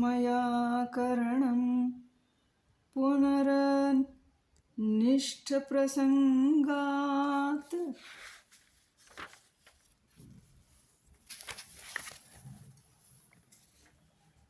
ಉಚ್ಚ ಸ್ಥಾನದಲ್ಲಿರುವುದರಿಂದ ಆಮಂತ್ರಣ ಬಂದಾಗ ಆಸಕ್ತಿಯಾಗಲಿ ಅಹಂಕಾರವಾಗಲಿ ಇರಬಾರದು. ಏಕೆಂದರೆ ಅನಿಷ್ಟವು ಪುನಃ ಒದಗುವುದು. ಯೋಗಿಗಳು 4 ಬಗೆ. ಪ್ರಥಮ ಕಲ್ಪಿಕ, ಮಧುಭೂಮಿಕ, ಆಧ್ಯಾತ್ಮದೀಪ, ಅತಿಕ್ರಾಂತ ಭಾವನೀಯ. ಇವರಲ್ಲಿ ಯಾವನಿಗೆ ಜ್ಯೋತಿಯು ಪ್ರಾರಂಭವಾಗಿದೆಯೋ ಅವನು ಮೊದಲನೆಯವನು. ವೃತವನ್ನು ಧರಿಸಿರುವ ಪ್ರಜ್ಞೆಯುಳ್ಳವನು ಎರಡನೆಯವನು. ಭೂತಗಳನ್ನು ಇಂದ್ರಿಯಗಳನ್ನು ಜಯಿಸಿರುವವನು ಮೂರನೆಯವನು. ಇವನು ಭಾವಿತವಾದ ಮತ್ತು ಭಾವನೀಯವಾದವುಗಳನ್ನೆಲ್ಲ ರಕ್ಷಣೆ ಮಾಡಿಕೊಂಡಿರುವನು ಮತ್ತು ಇವನು ಮುಂದೆ ಮಾಡಬೇಕಾದ ಕರ್ತವ್ಯಕ್ಕೆ ಬೇಕಾದ ಸಾಧನೆಗಳನ್ನು ಹೊಂದಿರುವವನು. ಭಾವನೀಯವಾದುದನ್ನೆಲ್ಲ ಅತಿಕ್ರಮಿಸಿದವನು. 4ನೆಯವನು ಚಿತ್ತವನ್ನು ಲಯ ಮಾಡುವುದು ಅವನ ಒಂದೇ ಪ್ರಯೋಜನ. ಅಂಥ ಯೋಗಿಗೆ 7 ಹಂತವಿರುವುದು. ಬ್ರಾಹ್ಮಣನು ಎಂದರೆ ಯೋಗಿಯು ಮಧುಮತಿ ಭೂಮಿಯನ್ನು ಸಾಕ್ಷಾತ್ಕರಿಸಿದಾಗ ಇವನ ಸತ್ವ ವಿಶುದ್ಧಿಯನ್ನು ನೋಡುತ್ತಿರುವ ದೇವತೆಗಳು ಉಚ್ಚ ಸ್ಥಾನಗಳಿಗೆ ಆಮಂತ್ರಿಸಿ ಹೀಗೆ ಹೇಳುತ್ತಾರೆ: ಓ, ಇಲ್ಲಿಗೆ ಬನ್ನಿ, ರಮಿಸಿರಿ. ಈ ಭೋಗಗಳು ಆಕರ್ಷಕವಾಗಿವೆ. ಈ ಕನ್ಯೆಯು ಕಮನೀಯಳಾಗಿದ್ದಾಳೆ. ಈ ರಸಾಯನವು ಜರಾ ಮೃತ್ಯುಗಳನ್ನು ನಿಲ್ಲಿಸುತ್ತದೆ. ಈ ರಥವು ಆಕಾಶದಲ್ಲಿ ಹೋಗುತ್ತದೆ. ಇವೇ ಕಲ್ಪವೃಕ್ಷಗಳು. ಇದೇ ಪುಣ್ಯವಾದ ಮಂದಾಕಿನಿಯು. ಈ ಮಹರ್ಷಿಗಳು ಸಿದ್ಧರು. ಈ ಅಪ್ಸರೆಯರು ಉತ್ತಮರೂ ಅನುಕೂಲೆಯರೂ ಆಗಿರುತ್ತಾರೆ. ದಿವ್ಯವಾದ ಕಣ್ಣುಗಳು ಮತ್ತು ಕಿವಿಗಳು ನಿಮಗೆ ಉಂಟಾಗುತ್ತವೆ. ವಜ್ರದಂತೆ ಶರೀರವಾಗುತ್ತದೆ. ನಿಮ್ಮ ಗುಣದಿಂದ ಎಲ್ಲವೂ ಆರ್ಜಿತವಾಗಿವೆ. ನೀವು ಇಲ್ಲಿಗೆ ಬಂದು ಅಕ್ಷಯವಾದ, ಅಜರವಾದ, ಅಮರವಾದ, ದೇವತೆಗಳಿಗೂ ಪ್ರಿಯವಾದ ಸ್ಥಾನವನ್ನು ಹೊಂದಿರಿ. ಹೀಗೆ ಆಮಂತ್ರಿಸಲ್ಪಟ್ಟಾಗ ಯೋಗಿಯು ಸಂಘದ ದೋಷಗಳನ್ನು ಈ ರೀತಿ ಭಾವಿಸಬೇಕು: ಘೋರವಾದ ಸಂಸ್ಕಾರಾಗ್ನಿಯಲ್ಲಿ ಬೆಂದ ಮತ್ತು ಜನನ ಮರಣಾಂಧಕಾರದಲ್ಲಿ ಸುತ್ತುತ್ತಿರುವ ನಾನು ಹೇಗೋ ಕ್ಲೇಶ ತಿಮಿರ ವಿನಾಶಿಯಾದ ಯೋಗ ಪ್ರದೀಪವನ್ನು ಹೊಂದಿದೆನು. ಇದಕ್ಕಿಂತ ವಿರುದ್ಧವಾದದ್ದು ತೃಷ್ಣೆಯಿಂದ ಹುಟ್ಟಿದ ವಿಷಯದ ಬಿರುಗಾಳಿಗಳು. ಬೆಳಕನ್ನು ನೋಡಿದ ನಾನು ಹೇಗೆ ವಿಷಯ ಮೃಗೆ ತೃಷ್ಣೆಯಿಂದ ವಂಚಿತನಾದೆನು, ಹೇಗೆ ಉರಿಯುತ್ತಿರುವ ಸಂಸಾರಾಗ್ನಿಯಲ್ಲಿ ನನ್ನನ್ನೇ ಸೌದೆಯನ್ನಾಗಿ ಮಾಡಿಕೊಂಡೆನು. ಕೃಪಣ ಜನರ ಪ್ರಾರ್ಥನೀಯವಾದ ಸ್ವಪ್ನದಂತಿರುವ ವಿಷಯಗಳಿಗೆ ನಮಸ್ಕಾರ. ಹೀಗೆ ನಿಶ್ಚಿತ ಮತಿಯಾಗಿ ಸಮಾಧಿಯನ್ನು ಅಭ್ಯಾಸ ಮಾಡಬೇಕು. ಆಸಕ್ತಿಯನ್ನು ಬಿಟ್ಟು ದೇವತೆಗಳಿಗೆ ನಾನು ಪ್ರಾರ್ಥನೀಯ ಎಂಬ ಅಹಂಕಾರವನ್ನು ಮಾಡಕೂಡದು. ಅವನು ಅಹಂಕಾರದಿಂದ ಸುಸ್ಥಿರನಾದರೆ ಮೃತ್ಯುವು ತನ್ನ ಕೂದಲನ್ನು ಎಳೆಯುತ್ತಿದ್ದರೂ ಅವನಿಗೆ ಗೊತ್ತಾಗುವುದಿಲ್ಲ. ಮತ್ತೆ ಪ್ರಮಾದವು ಅವನಲ್ಲಿ ನಿತ್ಯವೂ ಛಿದ್ರಗಳನ್ನು ಹುಡುಕುತ್ತಿರುವುದು ಮತ್ತು ಛಿದ್ರವನ್ನು ಹುಡುಕಿ ಕ್ಲೇಶಗಳನ್ನು ಎಬ್ಬಿಸುವುದು. ಪ್ರಮಾದವನ್ನು ಸದಾ ಜಾಗರೂಕನಾಗಿ ವೀಕ್ಷಿಸಬೇಕು. ಇಲ್ಲದಿದ್ದರೆ ಪುನಃ ಅನಿಷ್ಟವು ಬಂದು ಒದಗುವುದು. ಆಸಕ್ತಿಯನ್ನು ಅಹಂಕಾರವನ್ನು ಮಾಡದಿರುವವನಿಗೆ ಆಗಲೇ ಭಾವಿತವಾದ ಪ್ರಯೋಜನವು ದೃಢವಾಗುತ್ತದೆ ಮತ್ತು ಮುಂದೆ ಬರುವ ಪ್ರಯೋಜನವು ಅವನಿಗೆ ಅಭಿಮುಖವಾಗುವುದು.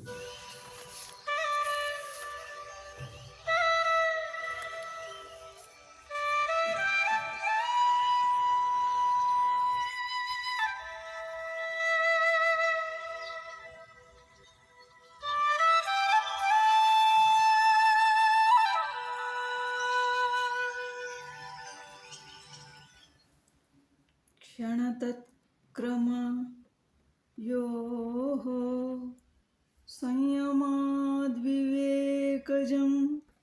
ಜ್ಞಾನಂ.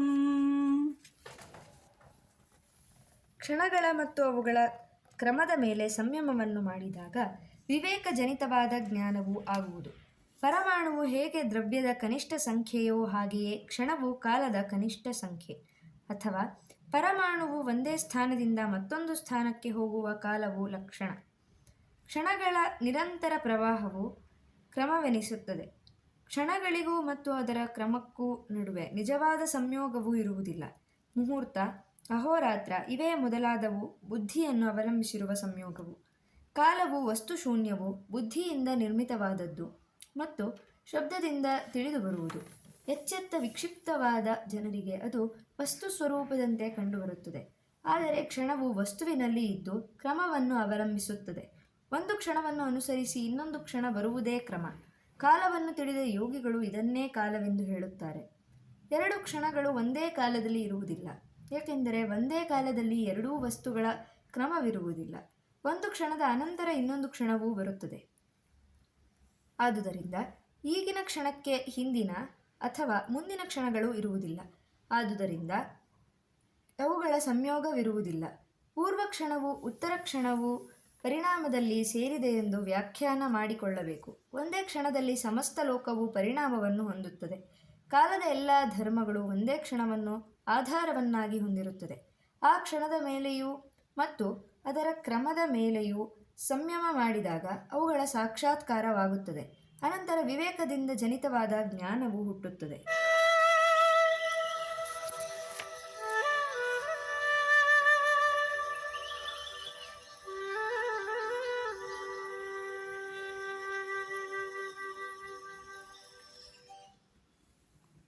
ಜಾತಿ ಲಕ್ಷಣ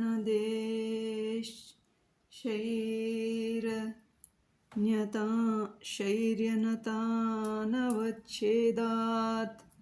ತುಲ್ಯಯೋಸ್ತುತಃ ಪ್ರತಿಪತ್ತಿಃ. ವಸ್ತುತಃ ವಸ್ತುಗಳನ್ನೆಲ್ಲ ಈ ಜ್ಞಾನದೊಳಗೆ ಬಂದರೂ ಒಂದು ವಿಷಯವನ್ನು ಹೇಳಲಾಗುತ್ತದೆ. ಜಾತಿ, ಲಕ್ಷಣ ಅಥವಾ ದೇಶ ಇವುಗಳ ಭೇದವು ಲಕ್ಷಿತವಾದದಿದ್ದರೂ ತುಲ್ಯ ವಸ್ತುಗಳ ಜ್ಞಾನವು ಬರುತ್ತದೆ. ಸಮಾನವಾದ ದೇಶದ ಮತ್ತು ಲಕ್ಷಣದ ಸಾರೂಪ್ಯವಿರುವಾಗ ಅವುಗಳ ಭೇದವು ಜಾತಿ ಭೇದದಿಂದ ಲಕ್ಷಿತವಾಗುತ್ತದೆ. ದೃಷ್ಟಾಂತ: ಗೋವು ಮತ್ತು ಕುದುರೆ. ಸಮಾನವಾದ ದೇಶ ಮತ್ತು ಜಾತಿ ಇರುವಾಗ ಲಕ್ಷಣ ಭೇದದಿಂದ ಅವುಗಳ ಭೇದವು ಗೊತ್ತಾಗುತ್ತದೆ. ನೀಲಿಯ ಕಣ್ಣಿನ ಗೋವು ಮತ್ತು ಸಾಧುವಾದ ಗೋವು. ಸಮಾನವಾದ ಜಾತಿ ಮತ್ತು ಲಕ್ಷಣ ಇರುವಾಗ ಎರಡು ನೆಲ್ಲಿಕಾಯಿಗಳು. ಅವುಗಳ ಭೇದವು ದೇಶ ಭೇದದಿಂದ ತಿಳಿದು ಬರುತ್ತದೆ. ಪೂರ್ವದ ಒಂದು, ಉತ್ತರದಲ್ಲಿ ಒಂದು. ನೋಡುವವನ ಮನಸ್ಸು ಬೇರೆಯ ಕಡೆ ಇರುವಾಗ ಪೂರ್ವದ ನೆಲ್ಲಿಕಾಯಿಯನ್ನು ಉತ್ತರದ ನೆಲ್ಲಿಕಾಯಿಯ ಸ್ಥಳದಲ್ಲಿ ಇಟ್ಟರೆ ಆಗ ದೇಶವು ಸಮಾನವಾಗದಿದ್ದರೆ ಅವನಿಗೆ ಇದೇ ಪೂರ್ವದ್ದು ಅದೇ ಉತ್ತರದ್ದು ಎಂಬ ವಿಂಗಡಣೆಯು ಅಸಾಧ್ಯವಾಗಿರುತ್ತದೆ. ತತ್ವಜ್ಞಾನವು ಅಸಂದಿಗ್ಧವಾಗಿರಬೇಕು. ಆದುದರಿಂದಲೇ ಜ್ಞಾನವು ಬರುತ್ತದೆ ಎಂದರೆ ವಿವೇಕದಿಂದ ಹುಟ್ಟಿದ ಜ್ಞಾನವು ಎಂದು ಹೇಳಿದ್ದಾಯಿತು. ಇದು ಹೇಗೆ? ಉತ್ತರ ಕ್ಷಣದ ಏಕಕಾಲೀನವಾದ ನೆಲ್ಲಿಯ ಕಾಯಿಯ ದೇಶದಿಂದ ಪೂರ್ವ ಕ್ಷಣದ ಏಕಕಾಲೀನವಾದ ನೆಲ್ಲಿಯ ಕಾಯಿಯ ದೇಶವು ಭಿನ್ನವಾಗಿರುತ್ತದೆ. ಎರಡು ನೆಲ್ಲಿಕಾಯಿಗಳು ತಮ್ಮ ದೇಶದ ಕ್ಷಣಗಳಿಗಿಂತ ಭಿನ್ನವಾಗಿರುತ್ತವೆ. ಬೇರೆ ಬೇರೆ ದೇಶದ ಕ್ಷಣಗಳೇ ಅವುಗಳ ಭಿನ್ನವಾಗಿರುವುದಕ್ಕೆ ಕಾರಣ. ಎರಡು ಪರಮಾಣುಗಳು ಸಮಾನವಾದ ಜಾತಿ, ಲಕ್ಷಣ, ದೇಶಗಳಿಂದ ಕೂಡಿರುವಾಗ ಪೂರ್ವ ಪರಮಾಣುವಿನ ದೇಶ ಕ್ಷಣಗಳು ಉತ್ತರ ಪರಮಾಣುವಿನ ದೇಶಕ್ಕಿಂತ ಬೇರೆಯಾಗಿರುವುದೆಂದು ಯೋಗಿಯು ಈ ದೃಷ್ಟಾಂತದಿಂದ ಸಾಕ್ಷಾತ್ಕರಿಸುತ್ತಾನೆ. ಏಕೆಂದರೆ ಈ ಎರಡು ದೇಶಗಳ ಕ್ಷಣಗಳು ಬೇರೆಯಾಗಿವೆ. ಈಶ್ವರನಾದ ಯೋಗಿಯು ಈ ಎರಡು ಪರಮಾಣುಗಳಿರುವ ಭೇದವನ್ನು ತಿಳಿಯುತ್ತಾನೆ. ಇತರರು ಎಂದರೆ ವೈಶೇಷಿಕರು ಹೀಗೆ ಹೇಳುತ್ತಾರೆ: ಅಂತ್ಯವಾದ ವಿಶೇಷಗಳೇ ಭೇದವನ್ನು ಮಾಡುತ್ತವೆ. ಹಾಗಾದರೂ ದೇಶ, ಲಕ್ಷಣ ಭೇದಗಳು ಮತ್ತು ಆಕಾರ ಭಿನ್ನತ್ವ, ಜಾತಿ ಭೇದಗಳು ಬೇರೆಯಾಗುವುದಕ್ಕೆ ಕಾರಣವಾಗಿರುತ್ತವೆ. ಈ ಕ್ಷಣ ಭೇದವು ಯೋಗಿಗಳ ಬುದ್ಧಿಗೆ ನಿಲುಕುತ್ತದೆ. ಆದುದರಿಂದ ಹೀಗೆ ಹೇಳಿದ್ದಾಯಿತು: ವಾರ್ಷಗಣ್ಯನ ಪ್ರಕಾರ ಆಕಾರ ಭಿನ್ನತ್ವ, ಜಾತಿ ಭೇದಗಳು ಇಲ್ಲದಿರುವುದರಿಂದ ಮೂಲ ಪ್ರಕೃತಿಯಲ್ಲಿಯೂ ಭೇದವಿರುವುದಿಲ್ಲ.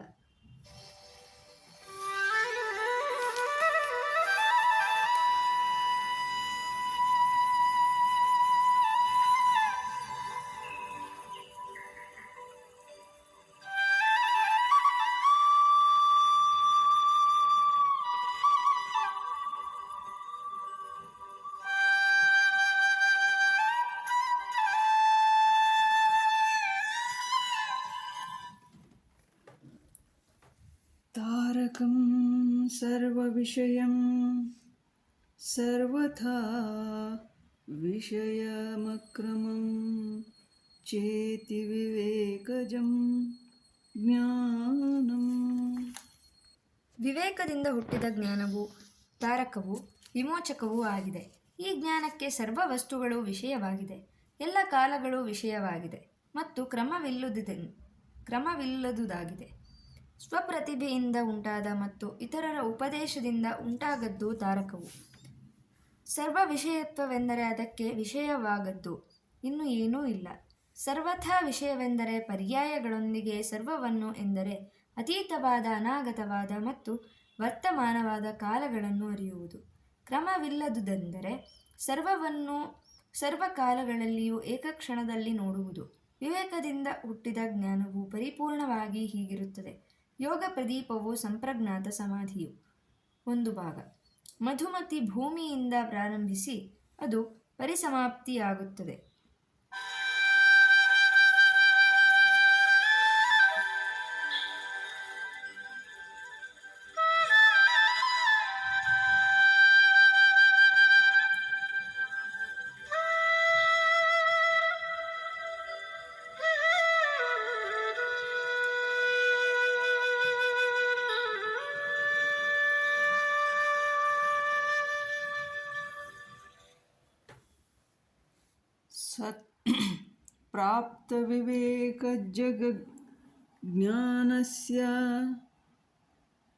ಪ್ರಾಪ್ತವಿವೇಕಜಜ್ಞಾನಸ್ಯ ವಾ ಸತ್ವಪುರುಷಯೋ ಶುದ್ಧಿಸಾಮ್ಯ ಕೈವಲ್ಯಮಿತಿ. ಮನುಷ್ಯನು ವಿವೇಕದಿಂದ ಹುಟ್ಟಿದ ಜ್ಞಾನವನ್ನು ಸಂಪಾದಿಸಿರಲಿ ಅಥವಾ ಸಂಪಾದಿಸದಿರಲಿ, ಸತ್ವಕ್ಕೂ ಮತ್ತು ಪುರುಷನಿಗೂ ಶುದ್ಧಿಯು ಸಮಾನವಾಗಿದ್ದಾಗ ಕೈವಲ್ಯವು ಬರುವುದು.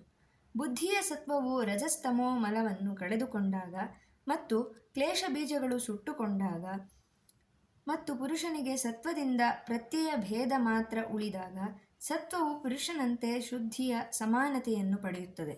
ಆಗ ಪುರುಷನಿಗೆ ಆಪಾದನೆ ಮಾಡಿದ ಅನುಭವಗಳ ಅಭಾವವೇ ಶುದ್ಧಿ. ಅವನು ಈಶ್ವರನಾಗಲಿ ಅನೀಶ್ವರನಾಗಲಿ ಅಥವಾ ವಿವೇಕದಿಂದ ಹುಟ್ಟಿದ ಜ್ಞಾನದ ಭಾಗಿಯಾಗಿರಲಿ ಅಥವಾ ಇಲ್ಲದಿರಲಿ, ಈ ಅವಸ್ಥೆಯಲ್ಲಿ ಕೈವಲ್ಯವು ಬರುತ್ತದೆ. ಏಕೆಂದರೆ ಯಾರಿಗೆ ಕ್ಲೇಶ ಬೀಜಗಳು ಸುಟ್ಟಿವೆಯೋ ಅವನಿಗೆ ಜ್ಞಾನದ ಅಪೇಕ್ಷೆ ಇಲ್ಲ. ಸತ್ವಶುದ್ಧಿಯ ಮೂಲಕ ಸಮಾಧಿಯಿಂದ ಹುಟ್ಟಿದ ಐಶ್ವರ್ಯವು ಮತ್ತು ಜ್ಞಾನವು ಪ್ರಕೃತ ವಿಚಾರದಲ್ಲಿ ಒಳಸೇರಿವೆ. ನಿಜವಾಗಿಯೂ ಜ್ಞಾನದಿಂದ ಅಜ್ಞಾನವು ಹೋಗುತ್ತದೆ. ಅಜ್ಞಾನವು ಹೋದರೆ ಕ್ಲೇಶಗಳು ಹೋಗುತ್ತವೆ. ಕ್ಲೇಶಗಳು ಹೋದಾಗ ಕರ್ಮದ ವಿಪಾಕವೂ ಇರುವುದಿಲ್ಲ.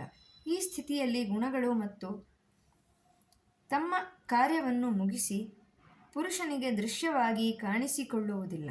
ಇದೇ ಪುರುಷನ ಕೈವಲ್ಯ. ಆಗ ಪುರುಷನು ಸ್ವರೂಪ ಮಾತ್ರ ಜ್ಯೋತಿಯಾಗಿ ಅಮಲನೂ ಮತ್ತು ಕವಲಿಯೂ ಆಗುತ್ತಾನೆ.